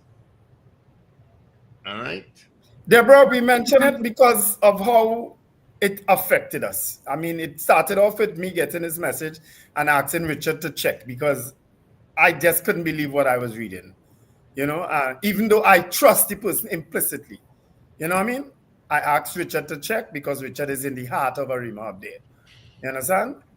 So it was, after a while, it was confirmed, and I'll let whatever happens. You know, but it hasn't been easy. Trust me, it hasn't been easy. It hasn't been easy not saying anything, and it hasn't been easy saying anything. You know? It's just extremely bad news. And it's a live show. Things happen and affect people. Yeah. You're just going to pretend that you didn't get some extremely tragic news? Yeah. I mean, this is, from what we're hearing, 3 people lost their lives under very tragic circumstances in a fire this morning in the East. We can't just carry on as if nothing happened, but we still not. We are obliged to observe some sort of protocol and sensitivity given the person who is reported to have perished. You know? And there are children, there's a child involved and another adult, and you want to make sure all their families are informed and they don't hear it all over the internet or the radio before they're officially informed and sensitivities and official statements are made. Yeah. So to the person who called a while ago, you clearly don't understand sensitivity and protocol. I know you want to know. Yes, it's unfair in a lot of ways. We understand that. But we have given you as much information as we can, given the sensitivity of the situation. Yeah. It is an extremely sensitive situation. Yeah. All right. So let's grab some of your calls. 222-8255.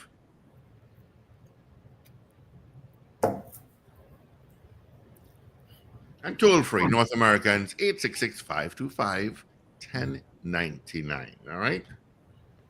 And just to add, if you know Power Breakfast Show in particular, we don't run with a story unless we get absolute confirmation. You understand? So whilst we apologize for our little on-air banter, because that happens sometimes, we live.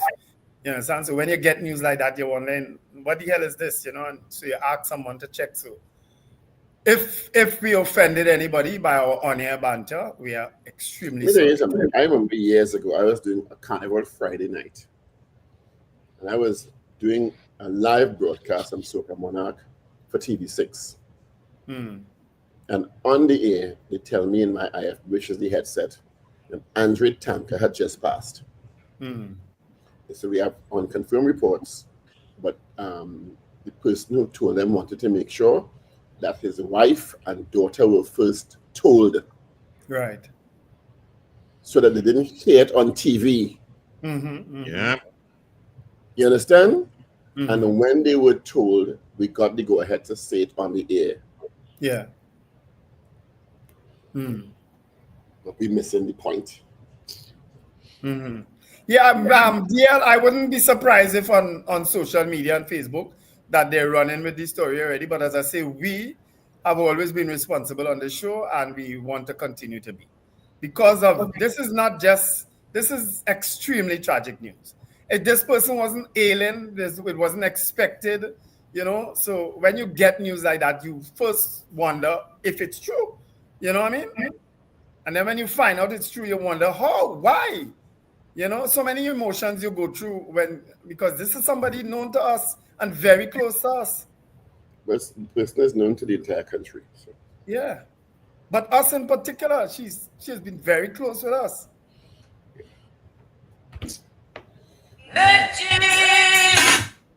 Somebody's thing keeps going off. It's Richard. Richard. Yeah, my phone, sorry. Richard, your phone might go off more than mine.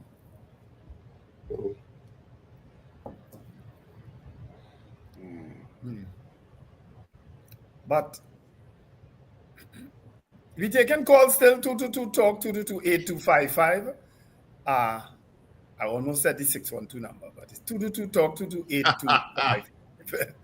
222-8255. You know, we're taking your calls still. Yeah. Hello, hold on 1 second, please. Richard. Would you put lower the volume or something? Muted. I just have to. I had to mute mine because mine was going at a mile a minute. All right. Morning, Jason. I'll talk. Jason is from the Parliament. Morning, Jason. I know you and your wife always listen to the show. Good morning.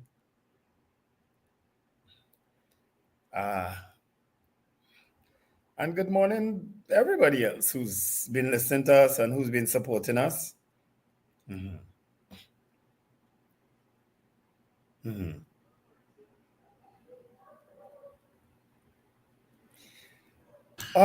Parliament had its parang this weekend, didn't it? Yes. I saw some pictures of the crowd. That crowd just looked huge. You know, I'm always like, because the road to Parliament is... And that's the same thing we said. It's not the widest highway on the planet. It's like, oh my God, all of those people up there.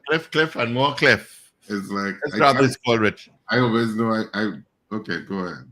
Morning.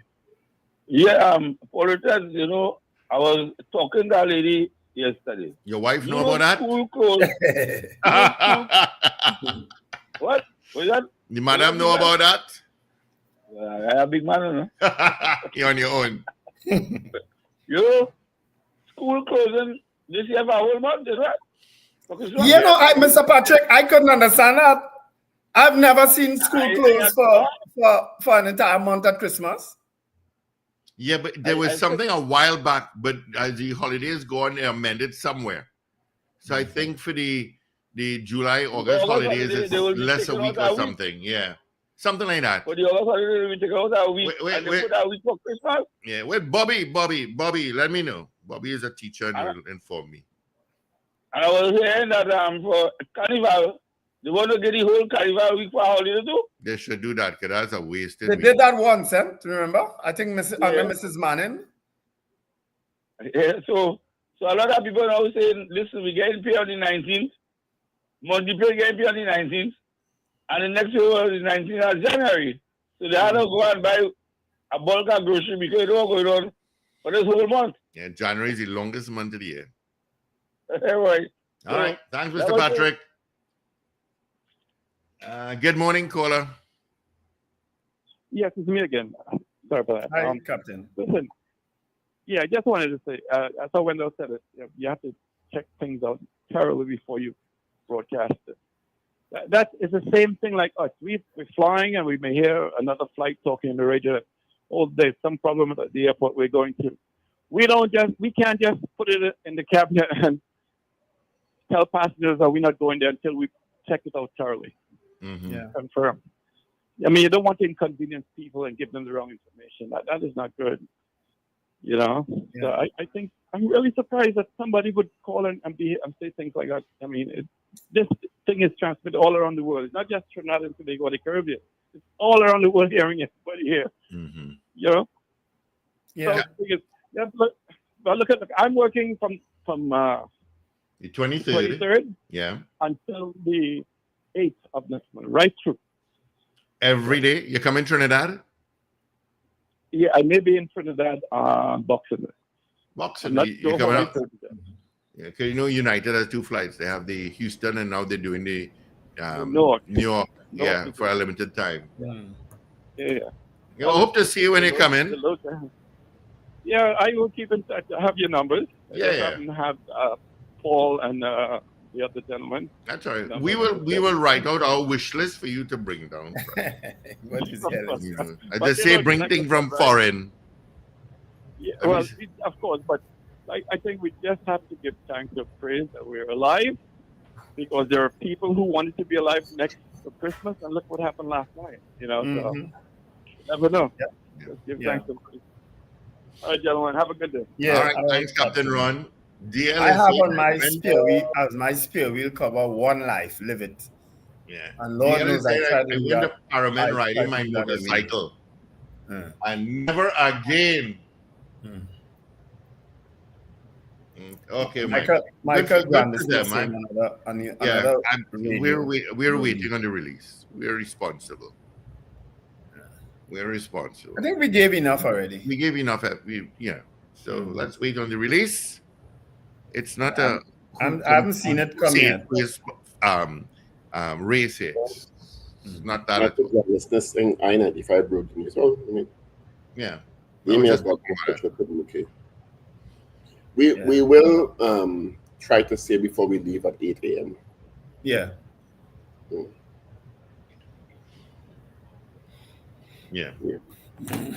At that point, I think we'd be safe enough. Given I just got another confirmation from out of the country. Yeah. And then we can go so far as to say it's a member of parliament. And that's why we have to observe a certain level of sensitivity and protocol. Yeah, and I think it's because of the circumstances. Because this, as I say, this person wasn't alien. This person, it wasn't an accident. It wasn't a home invasion. It wasn't anything like that. It is extremely tragic. One of the most frightening things that people go through every year around this time of the year. This is footage of the fire.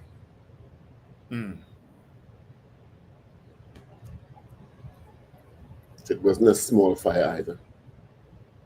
A year ago, I was by that same house, A year ago, we were all by that same house. It wasn't a small fire. It was a massive fire. And I catch my tail to light a barbecue pit.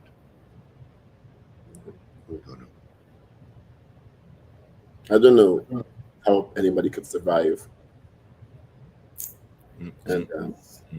And survive when you look at that,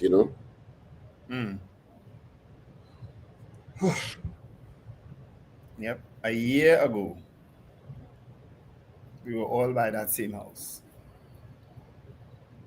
Yeah, so let's take your calls. Our lines are open. We'll take your calls, 222-8255. We'll read your messages that it comes across via Facebook, YouTube, of course, WhatsApp at 318-1021.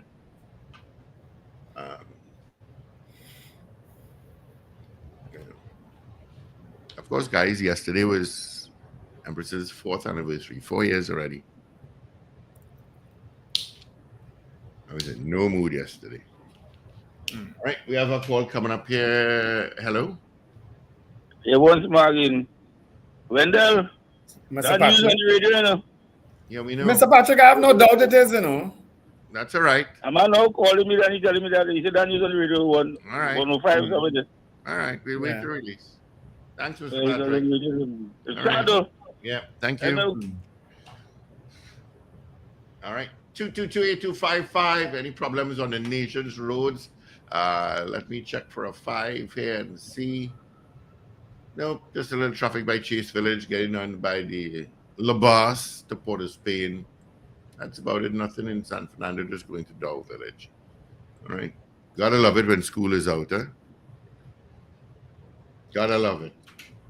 I'm hearing Good morning. Morning. Morning, guys. Morning. Well, after seeing or hearing about that robbery at Flagstaff, I think people, down here by me, will have to think twice about this gated community we want to install. It is, I mean, it is unbelievable. I mean, I turn in that entrance there by that Flagstaff where they have this big security booth. I think it's 2 officers they have in there. How Mm-hmm. the fellas get in there? Well, they say what? They overpower them. I say, my God. So you are trying to tell me not even a gated community you're safe? Miss Lord, Miss Miss Miss Lord. Diego Martin, let me just give a little insight into that, right? Yeah. The person is a Chinese businessman. It's not the first time he has been robbed, because clearly, and I can tell you about it because that's not in the news. But I could tell you because I know the person. The person has the business on Western Main Road in St. James. It's not the first time he's been robbed, and those guards are not armed. They're not. They're They're not not. armed. Yeah, they're Oh, not armed. You know. okay. All So right. he was overpowered, and they went into his business place 3, 4 o'clock in the morning and stole items because they And took his keys and his car. Wendell, that's the Chinese businessman who I think he had. Oh God, yes, I remember. Not too long ago, he was also robbed in Flagstaff also. So they reach home by him now? Yeah, well, the last time was home by him too. This time was out by Well, the front. all right. Listen, you know, I know of a businessman in Diego Martin who lives in Victoria Gardens. These fellas, like, they go in university to put down their robbery. That, you know what they did? They went over the wall between the gas station and the Victoria Gardens, went into the businessman home, make him drive out his car. Now, when you are driving out of a gated community, you don't have to show no ID.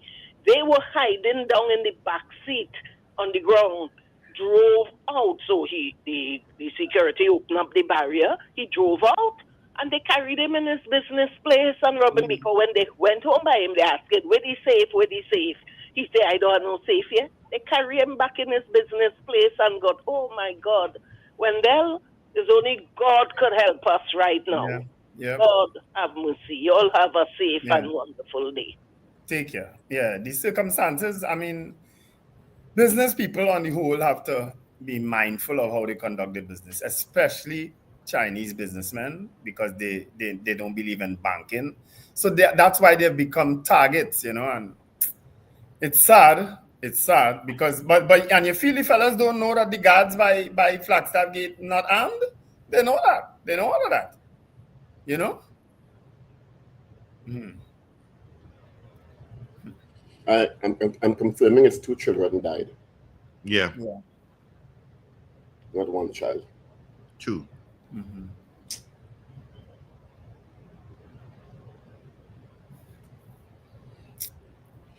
And the fire is still being contained. There are 2 fire attendants at the scene.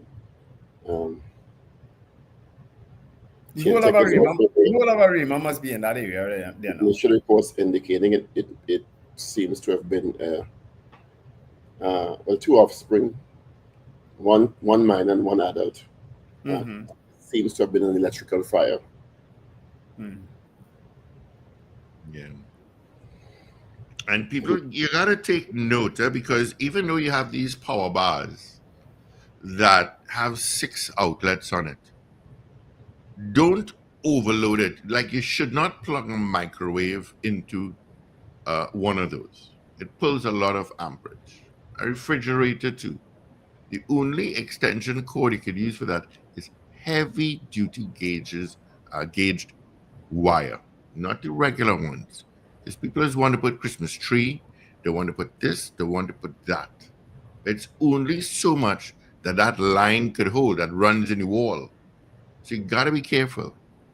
Don't do that. All right? There are more outlets, and don't overwire. You know, people just put 2 of those 6 outlets connected together. So you have 12 in total. That's ridiculous. Don't do that. All right, I can confirm now from a source that I know is accurate that, and this is really sad news, the Member of Parliament for, is it Dabadi O'Meara, Lisa Morris Julian, and 2 of her offspring, 1 minor and 1 adult, died in a fire this morning. It is 6:23. It is very tragic morning. And as I said, the source I just got it from has confirmed it beyond a shadow of a doubt.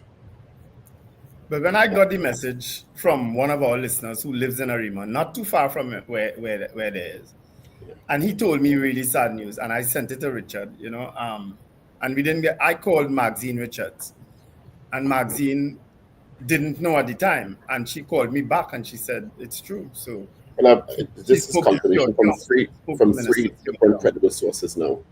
Yeah. That for those of you who Stuart Young confirmed it for me, and it was just crazy news. Crazy really news. sad news that MP, member of Parliament for W. Mera, Lisa Morris Julian, and two of her children died in a fire this morning.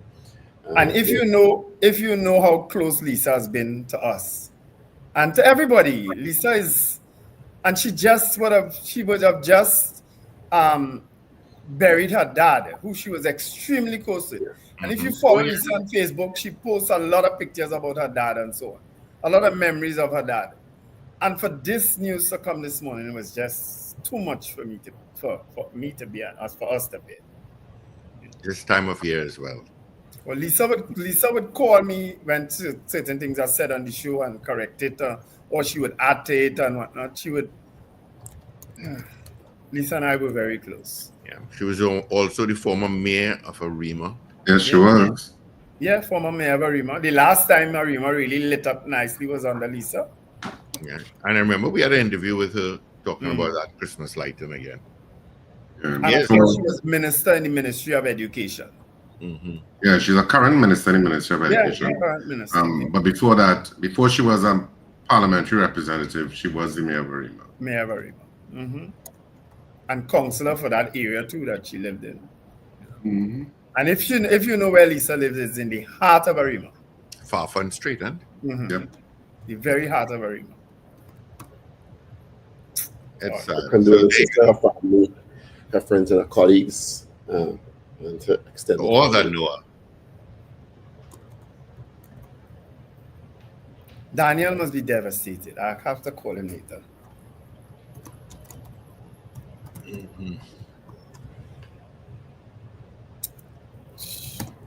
That is Lord.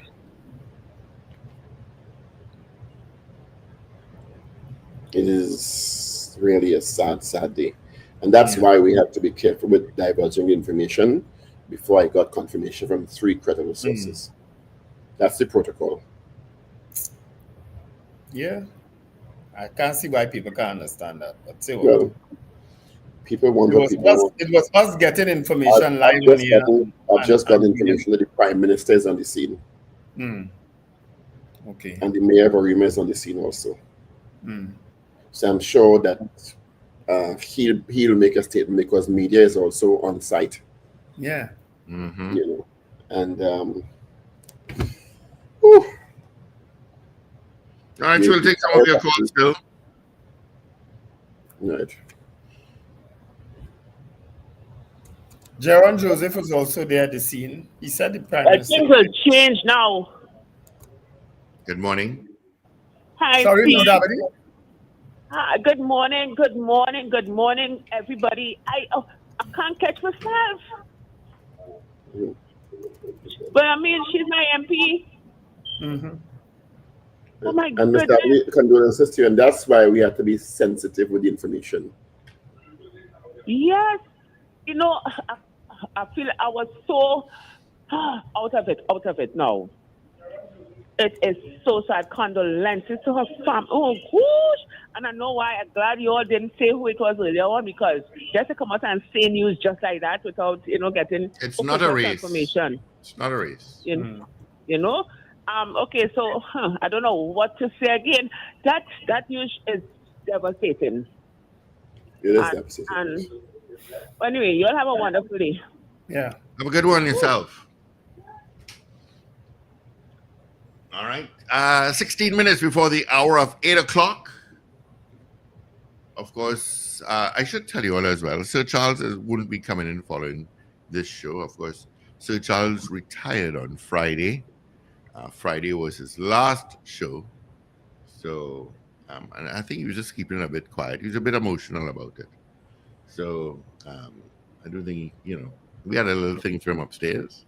But yeah, he is. I'll hand over to DJ Computer afterwards. Good morning. Hi, morning, sir. Morning. Right, I just would like to highlight present situation. Right, I am a retired corporal of police. I was injured on the job in 2001 and discharged by the medical board, being totally destroyed. I am presently receiving a salary of $3,600 a month. Right, that is since 2001, with an injury allowance of $150 per month. I don't know if this can be highlighted because this injury allowance cannot really sustain me at all. So I don't know in any way I can be assisted. $150 a month? That is No. That is beyond. That is ridiculous. Insulting. Yeah. Right, and I was discharged totally destroyed by the medical board. Oh, I don't even know what to say about that. And you were injured on the job? Yes, sir. That's an insulting amount. Quite. So you haven't sought legal advice on this all these years, sir? No, sir, I accepted it because that is as per regulation. I would seek legal advice. Oh, I don't know what to say. I don't know what to tell you there as well, but that is $150. That's what I think you should do. No. Well, that should be, that amount needs to be amended by the TTPS for all of their service people who have been injured on the job in terms of that injury benefit or that injury allowance. Because the amount it's not only him will be affected, it will be other people who would have been injured on the job and medically boarded.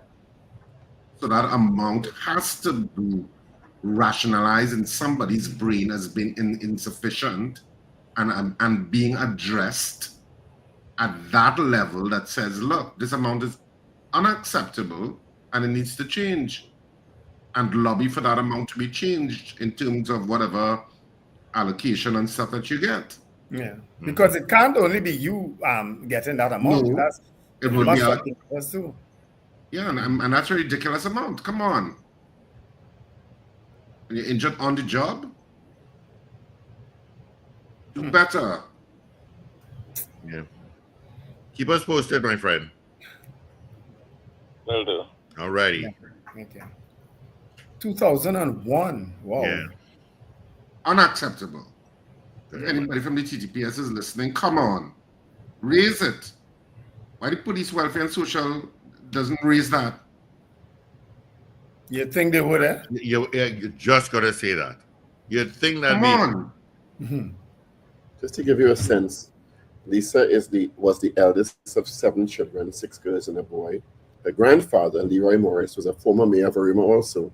Yep, And the grandmother and great uncle were both counselors. She attended Arima Girls RC School, St. Joseph's Convent in Port of Spain, St. Augustine Secondary, and studied literature at the UAC St. Augustine campus with a minor in politics. She became a teacher and taught English, literature, and language communication and theater at Baratea and Arima Secondary. She first became involved in politics in 2013 when she ran as a PNM candidate to be councillor for Arima Central. She was councillor from 2013 to 2020, becoming deputy mayor in 2015, and in 2016 she became the mayor of Arima, replacing Anthony Garcia.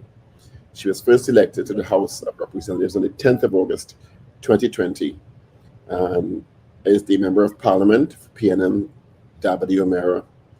On August 19th, 2020, she was appointed a minister in the Ministry of Education. So that's a bit of her bio. Yeah.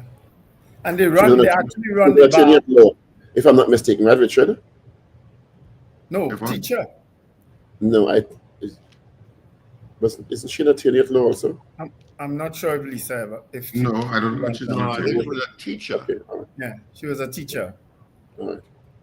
I don't know that she was an attorney. Because I remember she was torn between continuing to teach or continuing to do no pay leave while she was mayor, because there was no guarantee that she would have been put back as mayor. She in fact was, but she was on no pay leave as a teacher all that time. I remember having all these discussions with Lisa back then. And Minister Garcia was Minister of Education. So the person she succeeded actually became Minister of Education. And he was working things, I guess, giving her certain assurances.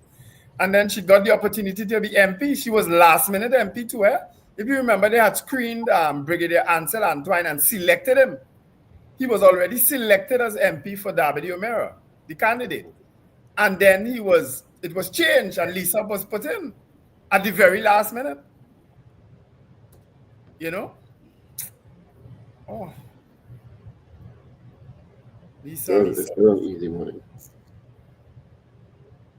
She and I attended a conference in Canada 2 years ago. She and Daniel were inseparable. And they just had a baby. The baby is, 6 years old, I think. You know? Because I used to tease her and say, Lisa, what are you doing making babies still, girl? But she loved her family. She was all about family. And she loved children. She loved children.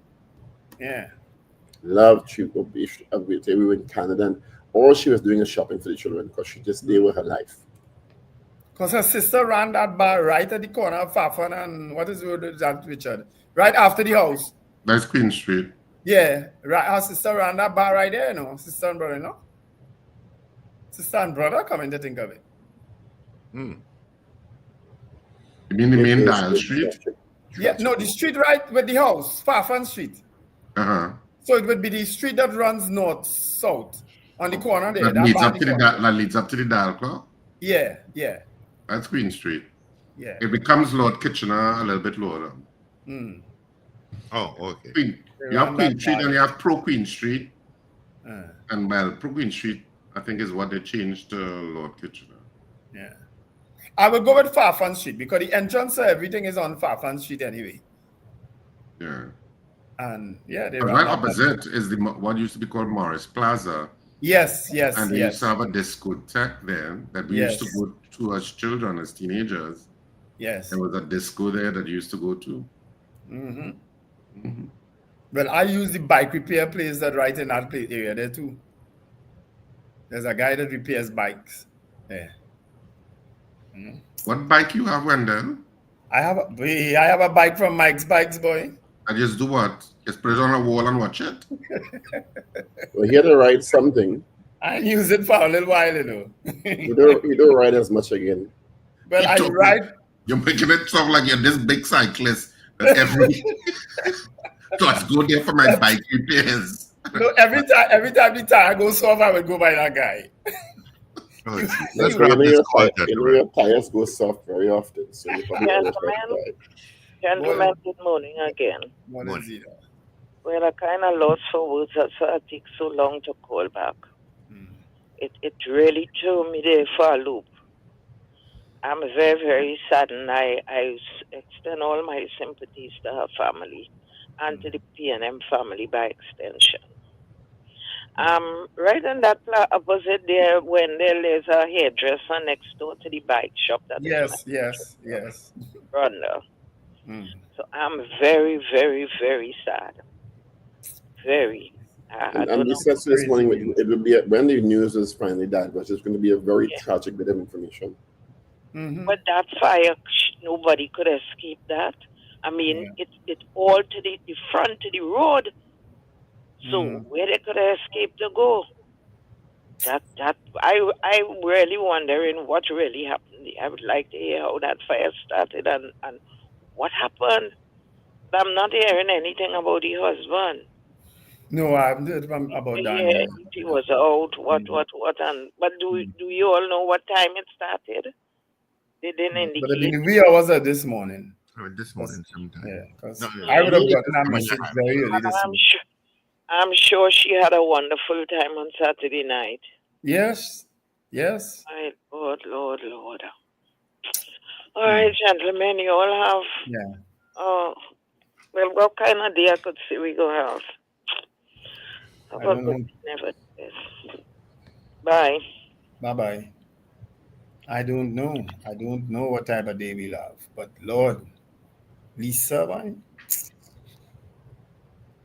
And that is, it makes a difference any other time of the year, but Christmas time it's even more so painful Hmm.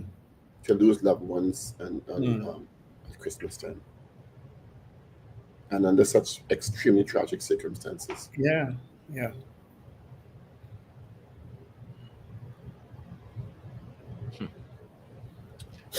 Oh, not an easy morning to carry a show and be jovial and lively, and it's just there's no way you cannot process that in an emotional way. No way. I mean, you can't continue and carry on like if nothing happened. And even if you can't say anything at the time, it affects you very, very deeply. And Yeah. and she was somebody who was loved across the island, because of her personality. She wasn't the kind of person who was divisive or anything like that.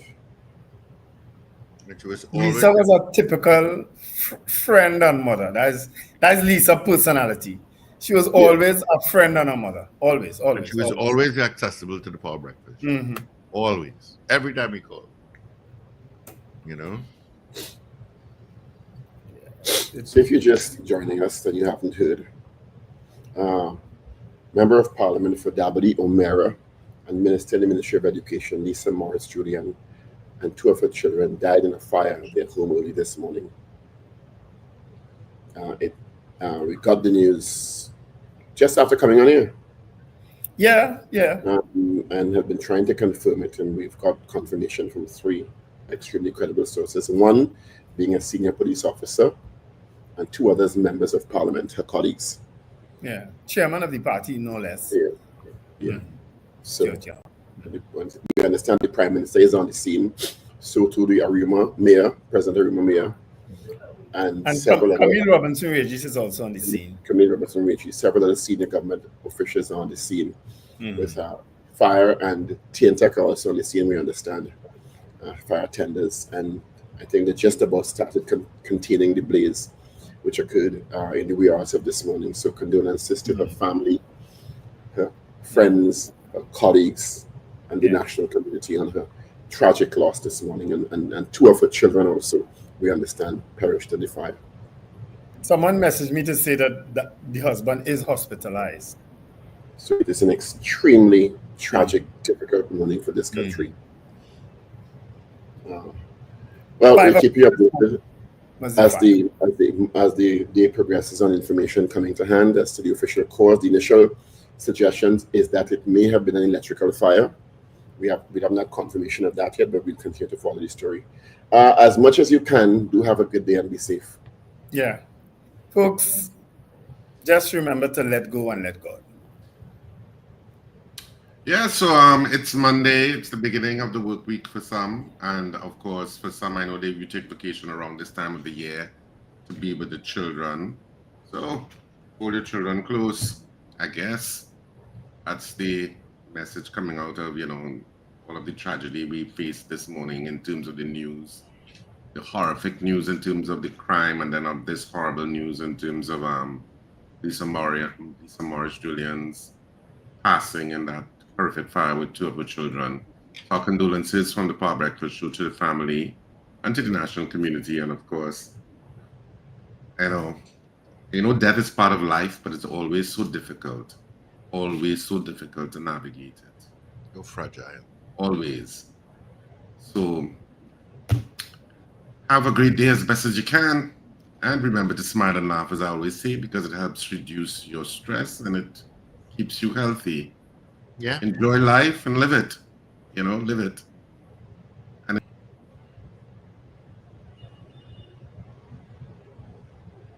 All right. Let's get into our 8 o'clock news brief with Paul. This is your news bulletin from Power 102 Digital. It's 7:59. This is news, the headlines to 8 a.m. Good morning. We start with some extremely tragic news. Member of Parliament for Dabadi O'Meara and Minister in the Ministry of Education Lisa Morris-Julian and two of her children died in a fire at her home early this morning. She was a politician with the People's National Movement and has served as Member of Parliament in the House of Representatives as the representative for Dabadi O'Meara since 2020. She's also currently a minister she was a minister in the Ministry of Education and the former mayor of Arima.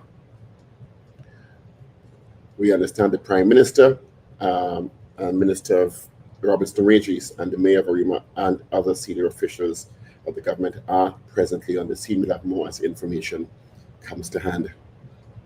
The search continues for kidnapped 70-year-old Zahir Khan. He was kidnapped from his home in Valsin Saturday morning. Reports indicate Khan was standing in the yard of his home at Bamboo Settlement Number 1 when at around 10:55 a.m. a black Nissan Tida sedan pulled up next to him. Three masked men came out of the car, grabbed Khan and dragged him along the road and threw him into the Tida. The suspects then drove off. Police are investigating the kidnapping. And the brutality of criminals in TNT continued as they slit the throat of an elderly woman and left her to die at her home on Saturday night. Amina Mohammed, 68, of Nancy Street, Lisa's Gardens, Coover, was left to die in a pool of her own blood, while her elderly husband, whose hands were bound and helpless to fight off the two armed criminals as they invaded their home in Coover. His 74-year-old husband, Nazim Mohammed, 74, sustained minor injuries. Police are investigating the home invasion and murder. And the body of a 68-year-old pensioner with his throat slashed was discovered at his Maraval home Saturday morning. The victim ID'd as Bertram Greenaway, who lived at Hira Trace, Mount Coco Road. His body was discovered by a woman who went to the home to deliver a meal at around 8 a.m. Police are also investigating that murder. The Port Authority of Trinidad and Tobago says over the last 3 weeks it has been working to clear the backlog of existing cargo and inventory to facilitate deliveries of new shipments to its stakeholders. Pat said the port has been working with stakeholders to expedite deliveries of their shipments by increasing scanner appointments, adjusting store rent charges for customers with existing appointments who were impacted by the work stoppage weeks ago. And that is news to 8 a.m. right here on News Power Digital. We'll have major news coming up at 12 noon. Up to date and credible. Power 102 Digital.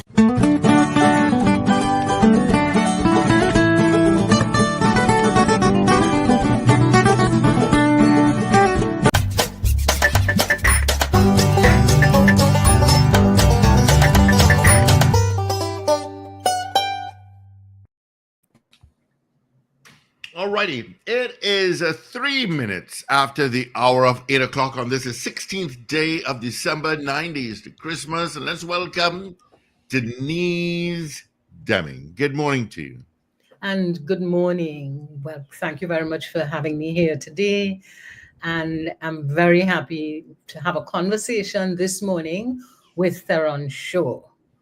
Welcome, Theron, to our conversation. This is a Monday and Wednesday program that happens from 8 until 9. Morning. Thank How are you this morning? Thank you for having me. Are you hearing me? Yes, we're hearing you. Yes, we're hearing you, Theron. All right. As we begin the conversation, one of the things I ask is, who is Theron Shaw? That's an interesting question. Well, I'm a musician primarily. I do visual arts also.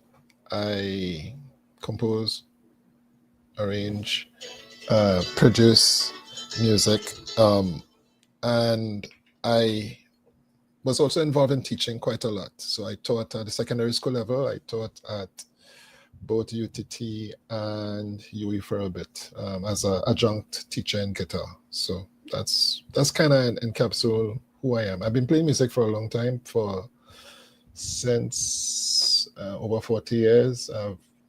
Since in the late 80s, I would say, I've started playing professionally. So that's kind of who I am in a nutshell. Which is lovely, because part of it that I am curious about is you were a teacher. Tell me about that. Tell you about that. I believe, this is my story. I was given a lot from people who didn't have to give to me. Some of it by chance, some of it professionally. And I strongly believe that that's how things will go from one generation to the next by passing it on. So I'm big on sharing and giving back to what was given to me. So I was involved in teaching. I still do some teaching, directly and indirectly. So teaching to me is it's how we progress as a society. How we don't progress, I should say. And so I am big on that. Whether it's in the teaching service or whether it's one-on-one. So that's my view on life and teaching. And we teach. I believe we teach directly and indirectly by how you behave, how you perform, what you do, what you don't do. You're teaching those things all the time. So that's my overview on teaching. I'm not sure if I did answer. I'm not sure if I answered the question, but what I heard from that, two kinds of things. One, you can teach formally, but you also teach by sharing. By sharing, correct. By giving. And that to me is absolutely wonderful. I think it's to me, it's like it's important because it's important because sometimes I don't see that happening, and I see.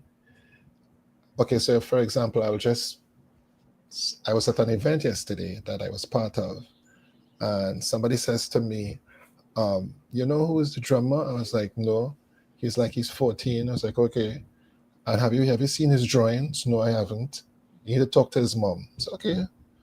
And I spoke to his mom, didn't know her, she didn't know me. And she pulled out her phone and she showed me some drawings. And I was like, I looked at her, I was like, your son is not just normal. She was like, well, I was like, he's quite exceptional.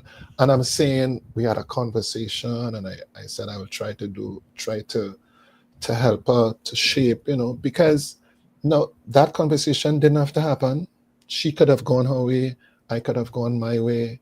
And I'm saying, what is to become of this 14-year-old, and I've seen this so many times. I'm talking about teaching, that there are children who have exceptional talent in this country, and because of lack of teaching, lack of direction, family awareness of what are the possibilities, they just fade into oblivion, or sometimes they go into another direction, into trouble. But I'm just saying that part of that teaching thing is to nurture and to harness and to find out, and it takes work. It's not like a sit back and rock back and it's gonna happen. It does take work, and it does take quite a bit of sacrifice too. And sometimes not everybody has that tenacity to say, well, yeah, I'll sacrifice some time for that. And that's just the reality in the space we live. So yeah, I could talk about that forever. So let me hold back. I feel strongly about that. I feel very strong about that. Yeah. And what I've heard from you is that you were given those opportunities as a child or as a younger person. Is there any of those opportunities you'd like to share with us? Right. So my mentors were one is still alive, Michael Toby Tobas. People might know that name, but he's a significant player in the music landscape, I would say. And the other person was Clive Zander, who's deceased about 2 years ago. And the reason why I say that is because I remember one time distinctly, I was playing with Clive, and somebody who he knew started to berate me. Oh, who's this guy? We can't play. What are you having here for? And he really was getting into me, right? And I remember, it's like kind of stand up feeling like, oh my God.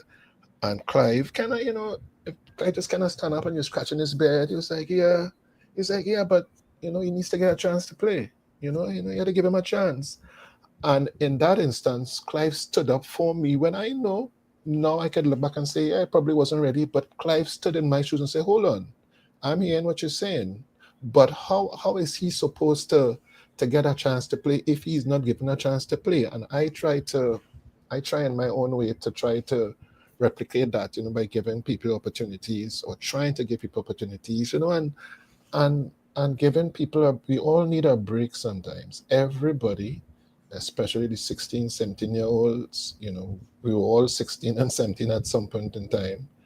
And sometimes we do need a break. Yeah, we do some nonsense, but that one break could actually either send you to the left, down a precipice, or to the right, on a steady increase, a steady rise, And I'm just saying, sometimes we don't give people breaks, and we all need a break. So that one thing sticks in my mind from Clive. I always I told him about it. Whenever I used to see him, I would tell him about it, and he kind of shrugged it off. He probably didn't remember, because when people do those things, they're not thinking about it as, oh yeah, I'm doing this for him, but it's something that comes naturally, and it did affect me. It still affects me in the way I try to deal with people. So that is one instance that I kind of remember, and I was probably about my very early 20s, if so. Yeah. How did you begin your involvement in music? I began in primary school. I had a primary school teacher, and I used to play recorder. And Miss James, I went to Eastern Boys Government School on George Street. Right? Next to All Star Spaniard. In those days, that was, you could walk, I could walk anywhere, any point in time, any time of the day. Farrell, the reason that I am smiling when you say that you went to Eastern Boys on George Street is that I went to Nelson Street Girls and walked down George Street a lot. And it is such a wonderful memory that there was a time when that space was so comfortable. Very comfortable. In fact, I would attest, and so I'm not in touch with many of the my peers at that age, but I would attest, and they would attest too, that there was no sense of, we didn't feel any. It was like, okay, you went to school, that's it, period. You go into school, you get challenged in school, you play a little cricket in the yard. The yard seemed like a big football field, but that yard probably was just about 50 feet wide. But I'm saying there was not any sense of any pressure. Anyway, so I went to Eastern Boys, and Miss James, I guess, saw something in me, and we played recorder at music festival, and it just transcended. When I went to secondary school, St. James Sec, I started playing around with the guitar. I had a cousin who he came home by my mom. He came home by me, and I had this plastic. My mom bought me this plastic 4-string thing, and he just came on one day and tuned it up, and he started to play something, and I was like, "What are you doing?" It was like a different instrument, so that was a big inspiration for me, and I just took it from there. There was some natural talent, I think, but none of my family members played music. So a lot of it was just me, digging in the trenches. I had no family member that I could, look to or take or jump off from, I should say. So a lot of it was just me, listening a lot, copying stuff. I remember, I would listen to the radio, which is something that is interesting. I would listen to the radio and just play along with what I was hearing, and as you would know, in that period of time, radio played everything. You could put on the radio and hear everything that from on a 2-hour period. So I think those things really brought a sense of musicality to my own being. And interestingly, sometimes now I listen to a lot of interviews, and a lot of musicians my age, that's how they learned to play it. They didn't go to any school. They went to school after, but the initial interaction with music was just listening to something and trying to pick it up by ear, which is which develops your ear training, indirectly. But so that's how I started. For a long while too, I did that. Yeah. All right. And that's wonderful. And you've made the point that a number of your contemporaries also started almost naturally They didn't go to school. At the start, they eventually went to school. So is that still happening, you think, in Trinidad? Not as much as before. And it's interesting that, well, I have a whole lot of ideas of to, why not and why. I think one is that thing about the radio.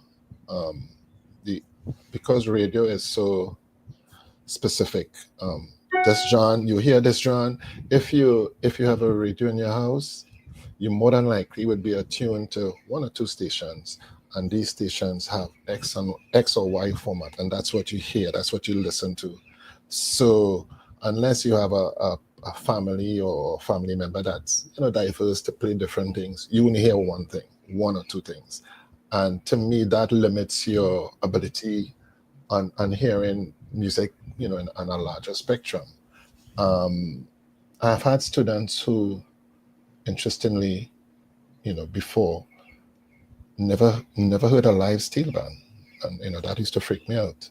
And then again, but it is not. You can't say it is what it is.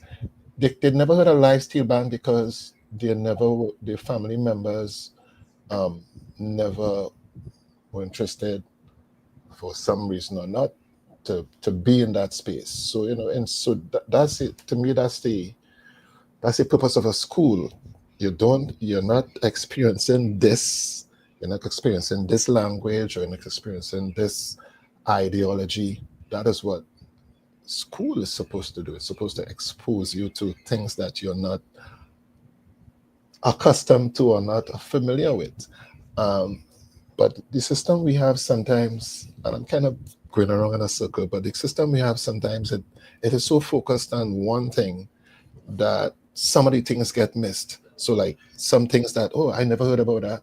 Well, because the channel that you went was only focusing on A, B, and C. So JK and JKL got thrown out to the window. And then you grow up and you be like, well, I never hear a live steel band, or I never went to so and so. It's like, you never, how come?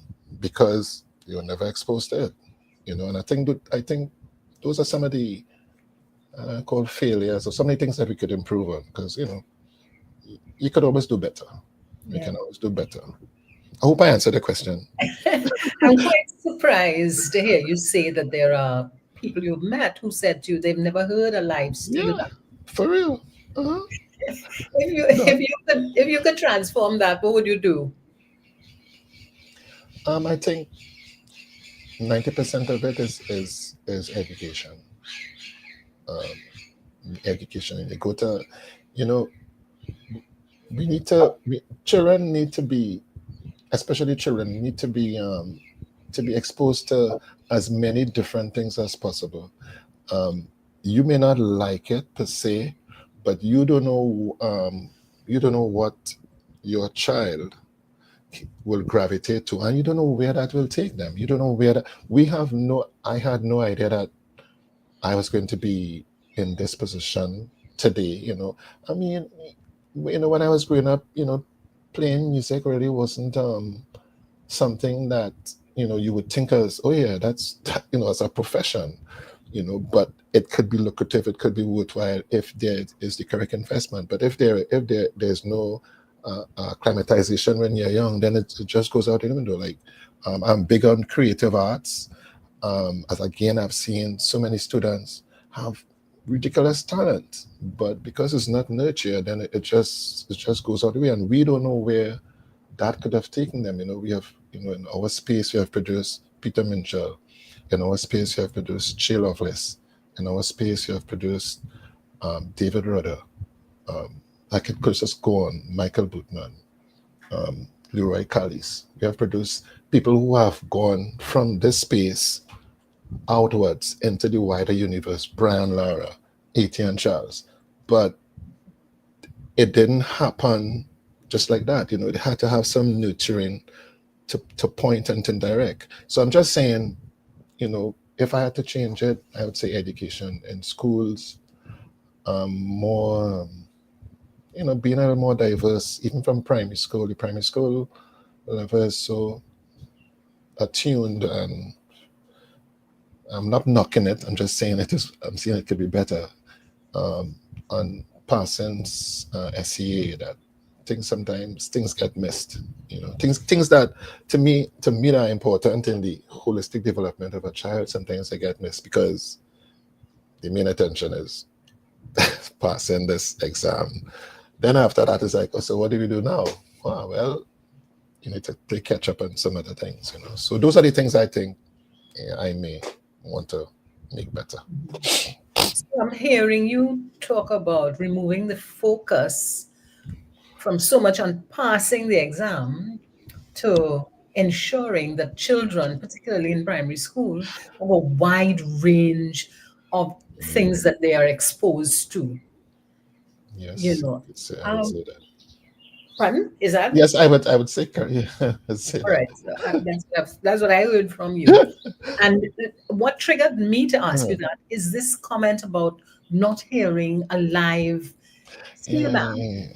And to me, that is amazing that children in our primary school can come out of primary school and they've not heard a live steel band. Although steel band is supposed to be part of the school curricula as they're growing up, but is it? Not in I'm not sure. I'm not sure in primary school. I can't permit. Some primary schools do have what they call pan-in school programs, and some secondary schools have it. Quite a few secondary schools would have it because CXC music is on the curricula, right? So, so it is part of that. I can't say if I know colleagues who teach pan-in schools in primary schools, but the reality is not everyone. As I said, I've heard students. They may hear it, they may see somebody playing a pan, but to know that is what it is, they're totally lost. And if that happens, fine. But what do you do next then? Okay, then you need to experience this by a gentle introduction. Some people actually there are people in Trinidad who say, well, I don't like the sound of that. Then you ask yourself, well, why is this that? What it is about the sound that you don't like? And then we get into some other dynamics. But the fact that you never heard it or experienced it, then that's something a little different. You could say, well, you could hear, one could hear something. It's like, no, I don't like that. Okay, fine, but at least you're exposed to it. If I kind of make the comparison. If you only need, and I make this to people all the time, it's like if you need pilau every day, every day eating pilau, that's all you know. But if one day you get exposed to maybe some coleslaw and some other things, like, oh, this exists here, that exists too. So then I could say, well, I really like pilau, but I don't like the coleslaw. Or it's like, wow, I really like the coleslaw, but I don't like the pilau. But if you don't have that other experience, then you cannot make that comparison. And my thing is, sometimes we just need, people to be exposed to something else. And it kind of comes down to like language too. So, I've had people not know certain words or like only know words that have one context. And so it's like, man, it's like, no, that this word can be used this way also. But if they haven't been exposed to that reality, that this word could mean something else or could be used in a different context, then that's all they know.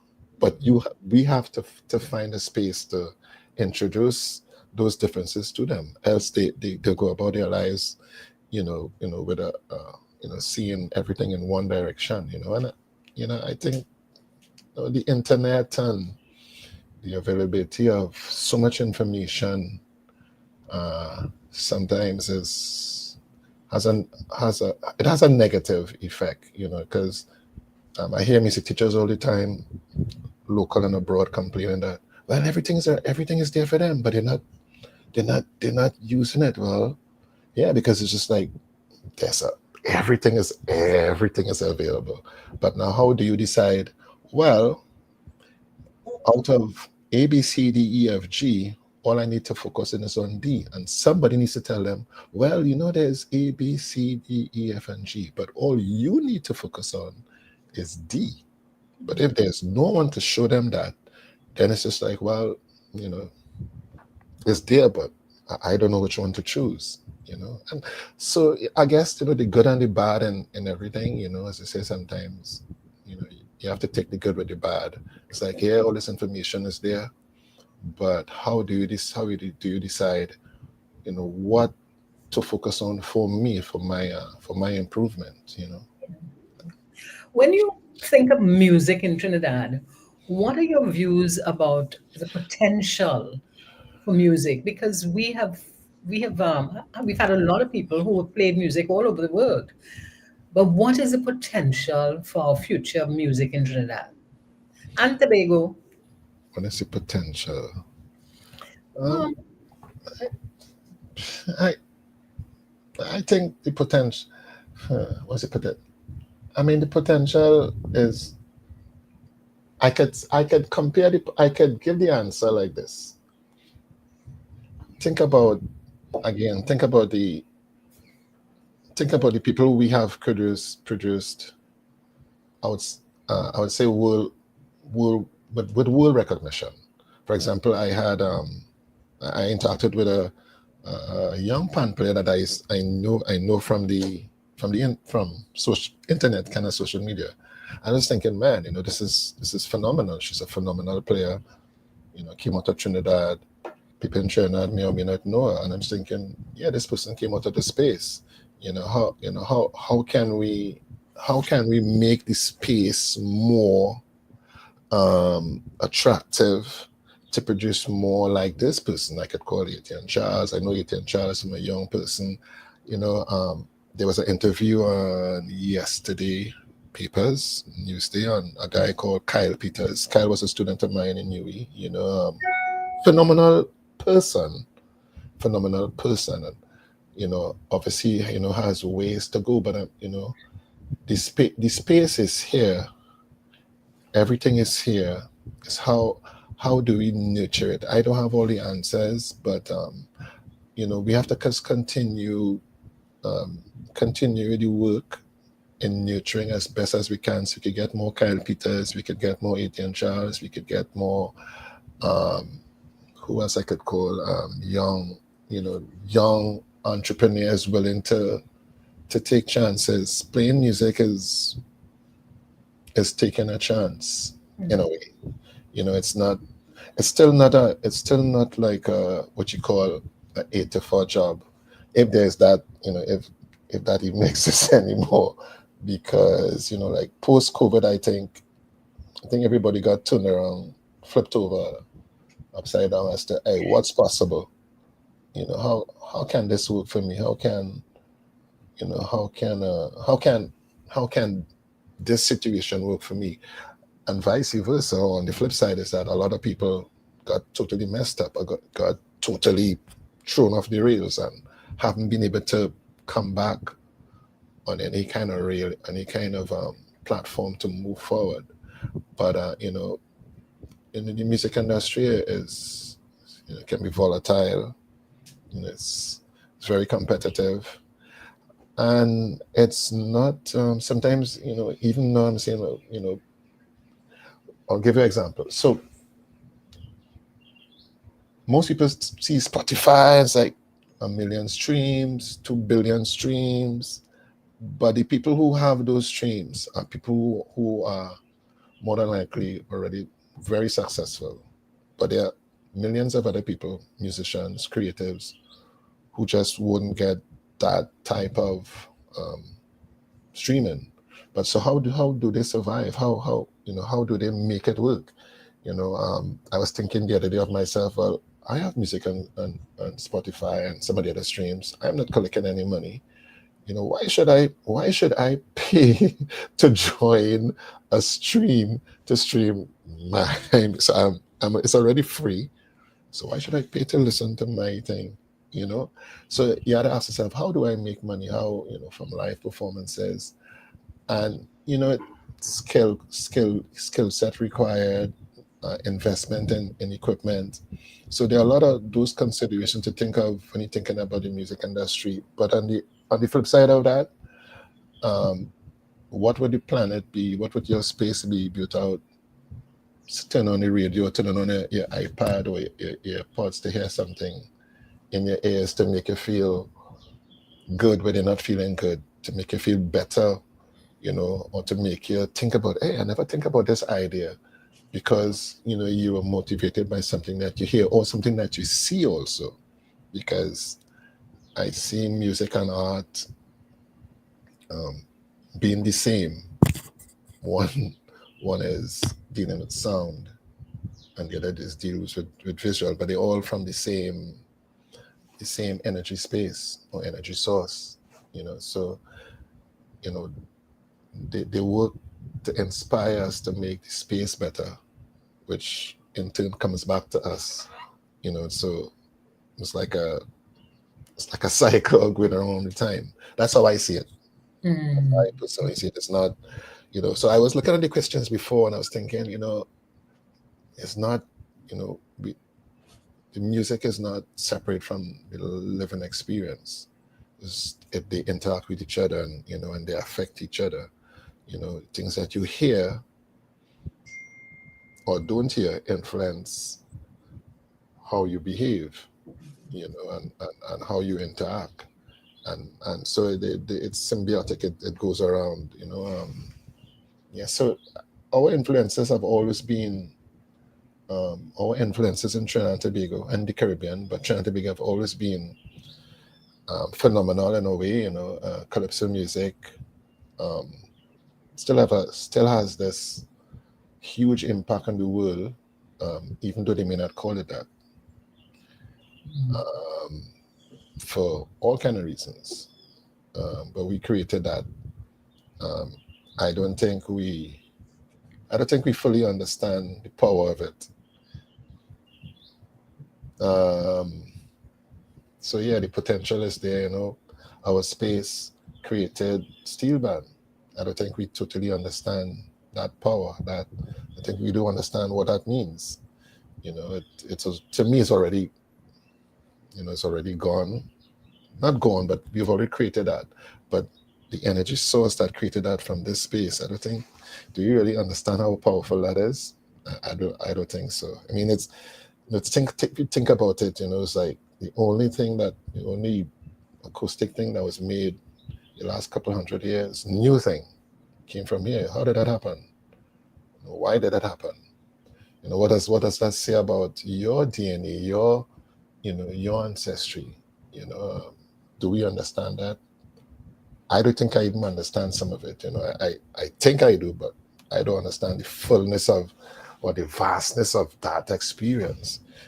So I feel very, very strongly about the potential of the things that we do. I was listening to Coca T the other day and thinking how from Kess and how much it goes back into, even though they're calling it what they put it on the reggae thing, which I think is just business. It's listening to the sound, how much of it is calypso, how much of it goes back to music from Afro beats, which to me is back to the 70s, Fela Kuti music. It's all intertwined. It's all there. It's all that simmer. It's all that simmering. So yeah, our music is always powerful. If you listen to reggaeton, that's definitely straight up soca thing, but they call it something else. Why? Well, they have their reasons why, the business, the aspect of it. But it doesn't take away the fact that, that's what it is. You may want to call it different things, but it is really that. And that's just part of the space we live in, the post-internet space that we live in, and how things work, how things move on. What would we do for the future? Because what you've just talked about is that it's about what happens in your space. You talked about DNA and so on.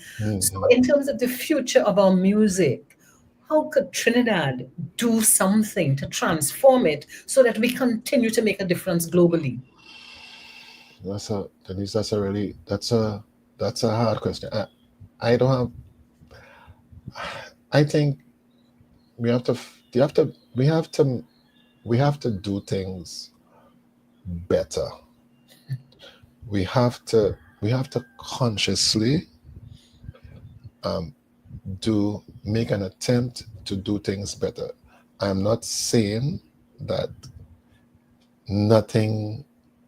we don't have things done properly in Trinidad. I'm saying musically. I'm saying that a lot of things could be done better. And it has to come from the me inside, that I want to make this space better. I want to do better. I want to compare. Okay, no, this needs more investment in terms of my time. Sometimes I feel that finance is a problem sometimes, but I feel a lot of it is not finance. It's just the will to make it better. And I think those things come from school, from teachings, from family. I had a discussion just last week with two senior people, and they were asking me, so how come I did things this way and that way? And I said, well, my mom, my mother, a single parent, her attitude was, do it well, do it. She's still alive. Do it correctly first time, so that you don't have to do it over. I was like, what do you mean? Well, she would do something, you're like, well, you didn't do this as I told you to do it. You had to do it over, but you had to correct. Well, no. If you took the little extra time to do it right the first time, you wouldn't have to go and do it over. And that has stayed with me. Unfortunately, not everybody sees it that way, and a lot of things are done. And we all as adults know that sometimes people hustle through things. In all aspects of our society. We don't take responsibility for things. We don't say, okay, I'm responsible for that. Okay, I take the licks. That is on me. I will go and change it. We always want to, there's somebody else. So I wasn't do that. It wasn't really me. And then we pass it on, but the problem still remains.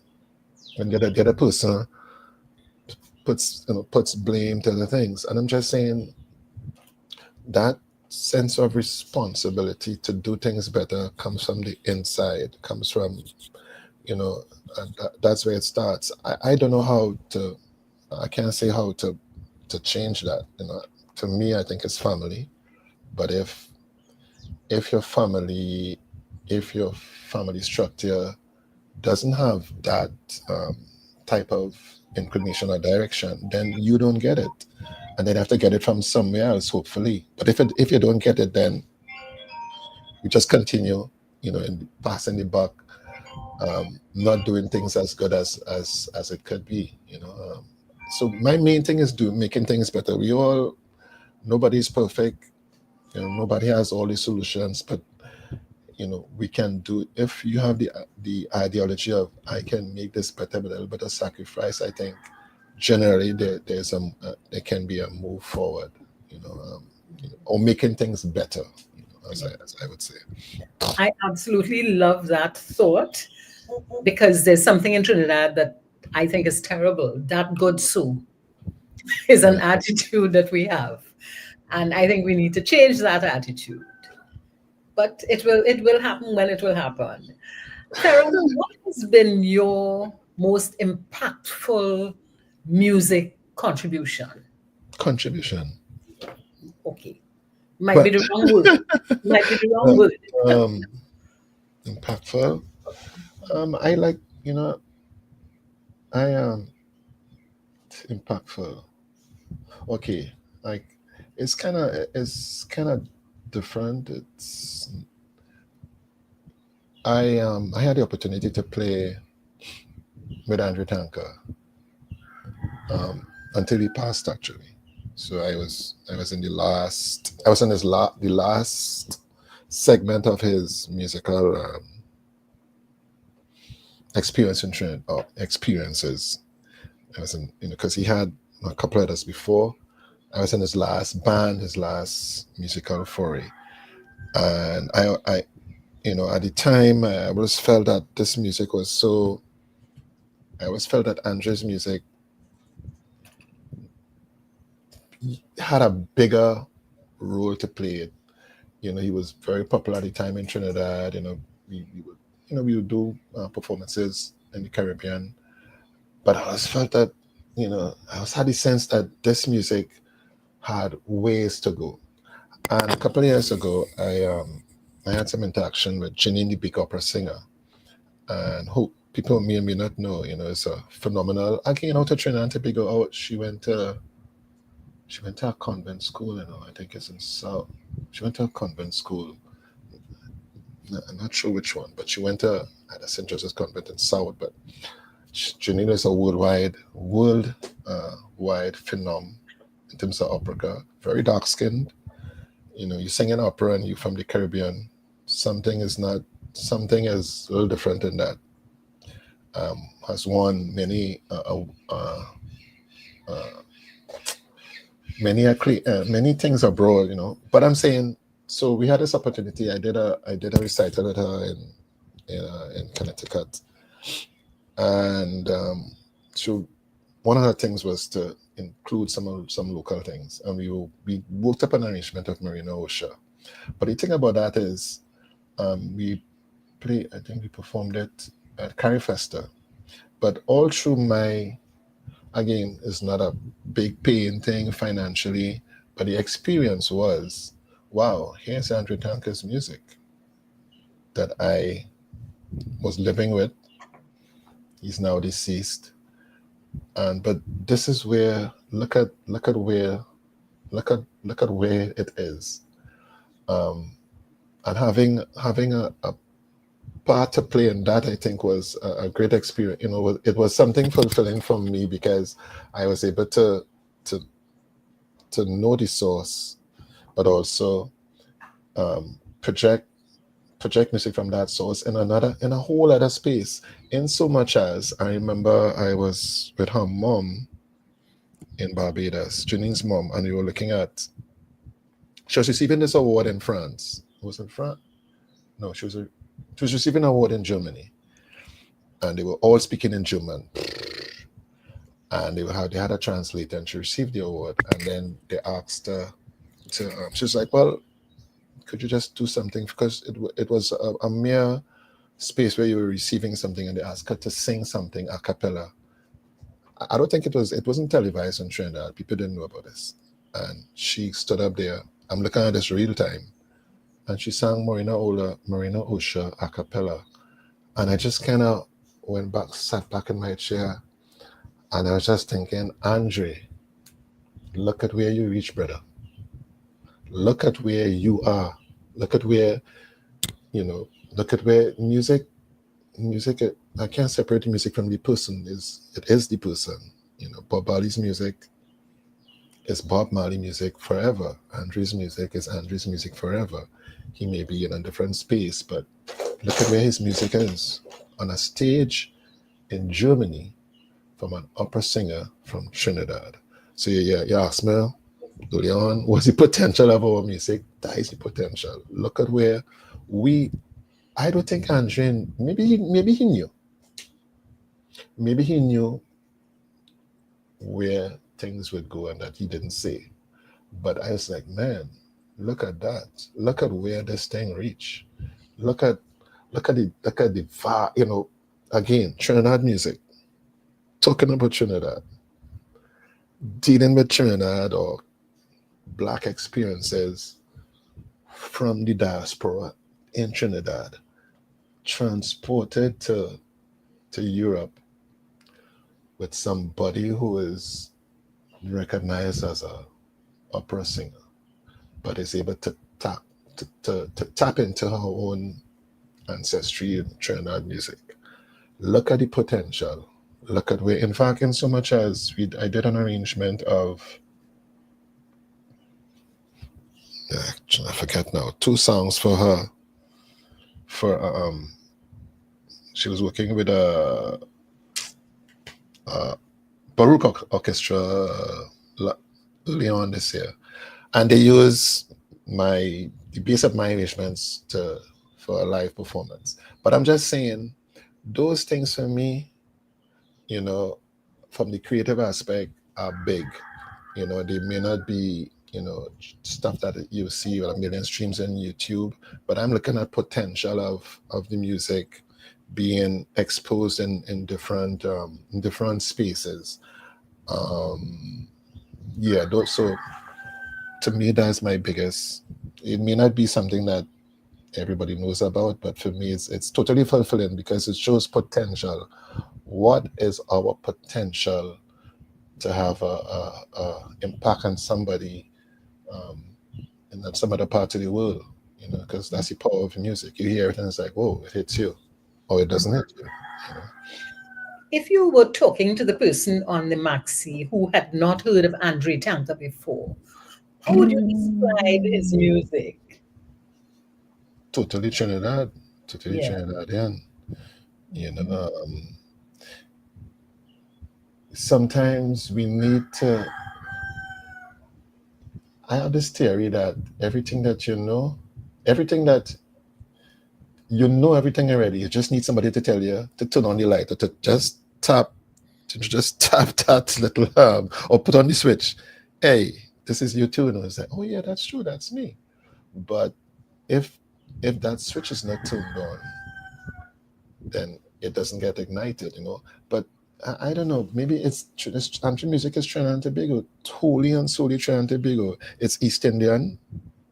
It's First People music. It's African music. It's carnival music. It's steel pan music. All the things that make up our space. And he had that ability to bring everything into one. I went to Chalky's lecture last Tuesday, and he was talking about pecan, and it just hit me just now that as you were talking about Andre took the idea of pecan and addressed a global issue, which was the Bin Laden thing, and he made it like a joke, but it was a very serious thing. Bin Laden was the most wanted man supposedly by United States of America for a long while.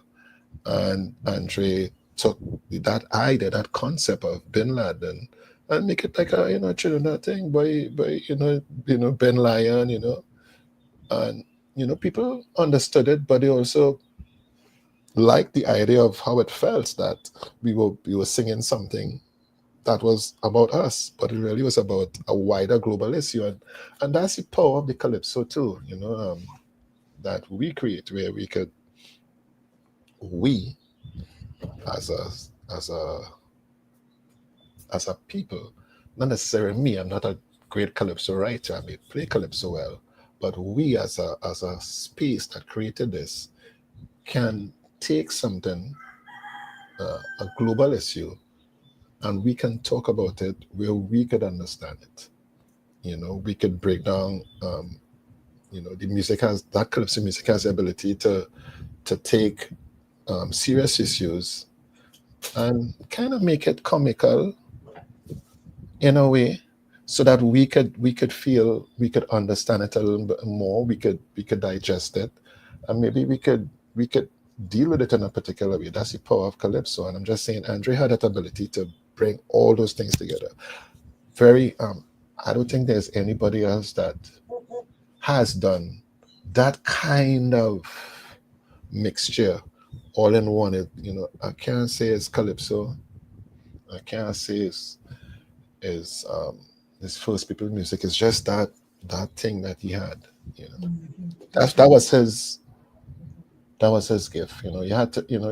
Again, music is something that you have to experience. You have to be exposed to it and experience it. I think, to me, that's one of the pitfalls of the internet, that it is so focused on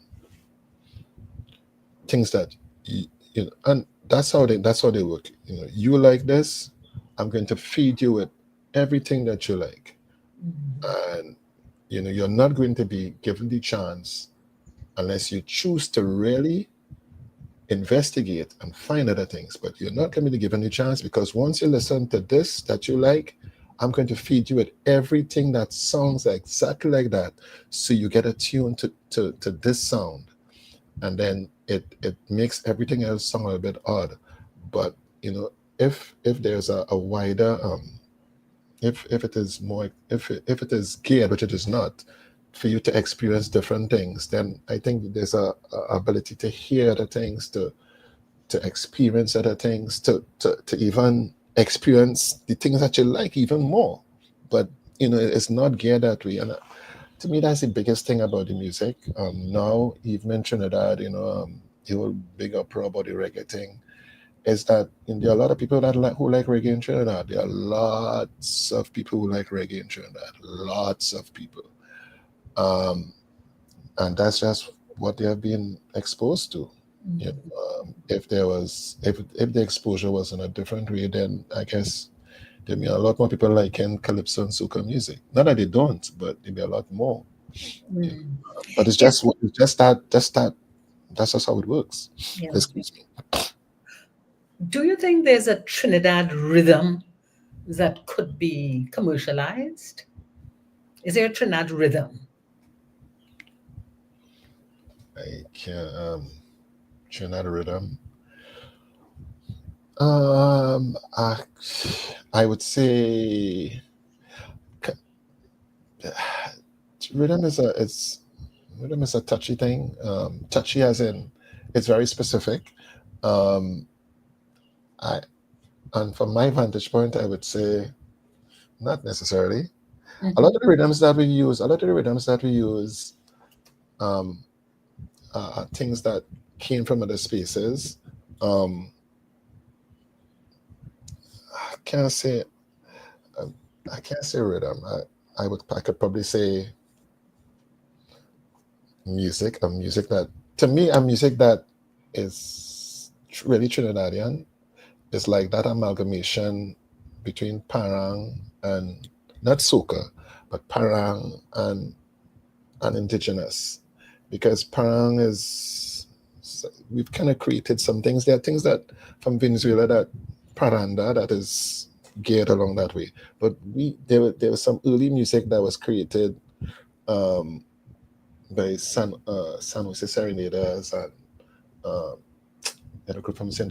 Joseph that kind of took some of the parang thing and took some of our things, not necessarily soca things. That is something that that is Trinidad rhythm. The calypso is very Trinidad rhythm. It's early calypso. But the industry, the how music is, it's about copying. It's about copying copying to a point where I don't get charged. I'm not labeled as a thief in something as much as I can, so that I can get away with it. So it could sound like, and then from the time it sounds like, well, but that really is, boy, is that so? So then it get more. The areas get grayer and grayer and grayer, and it's like, well, they can't decide what. But I think for me, that amalgamation between parang and some of the indigenous rhythms that we have, I think that is most Trinidadian for me. Calypso would be calypso. That's our thing. But again, because it's been diluted, and it's really African music. There are things that there's music from West Africa that sounds pretty much similar to what we do. So then, could you really say, well, it's our thing, but it came from somewhere? But that thing from the parang thing, to me, that amalgamation, to me, it's really ours. If we could commercialize that, I can't say. I'm not a commercial expert. No, honestly, Yeah, I hear that. That's a whole other different ideology, way of dealing with things, and I'm not. That's not my forte for sure. Yeah. Okay. As we come close to the end of this program, what would be Theron Shaw's legacy in this country? Legacy. Yes. When we hear the name Theron Shaw, what is the legacy we should be thinking of?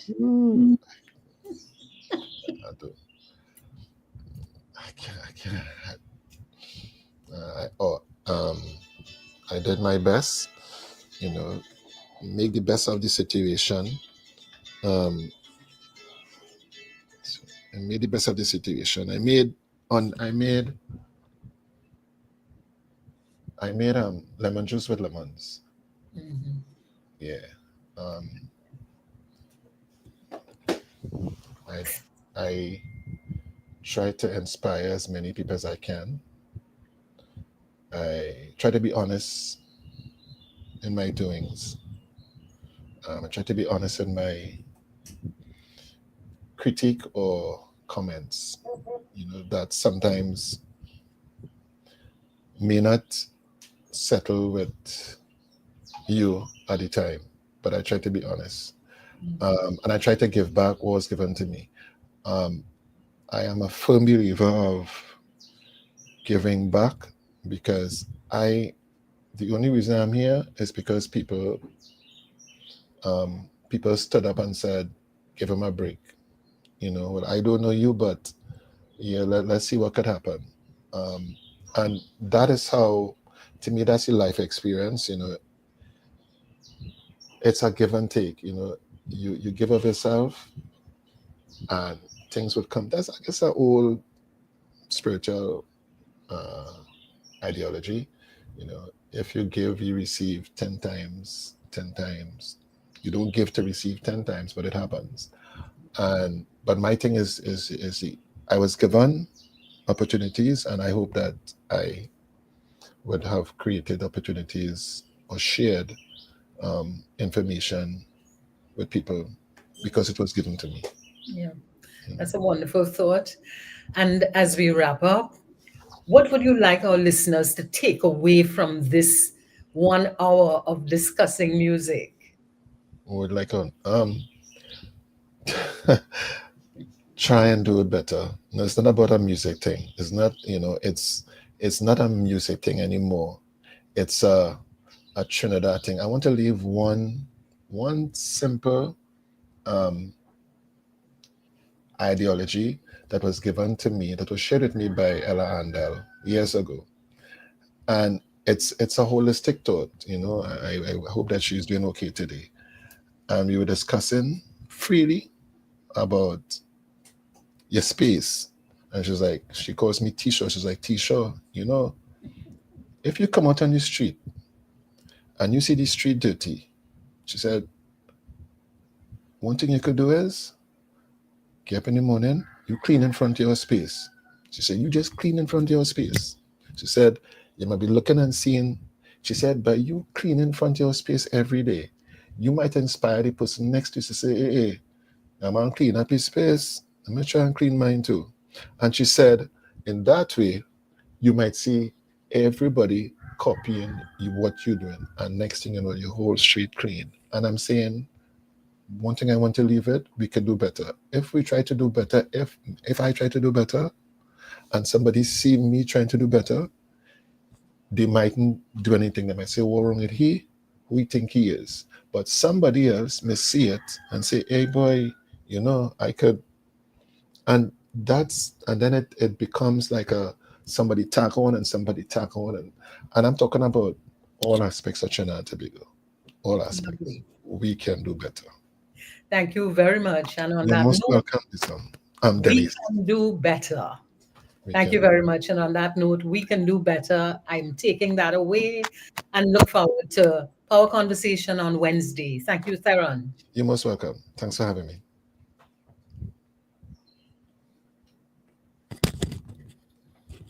Christmas is all about family, at home and abroad.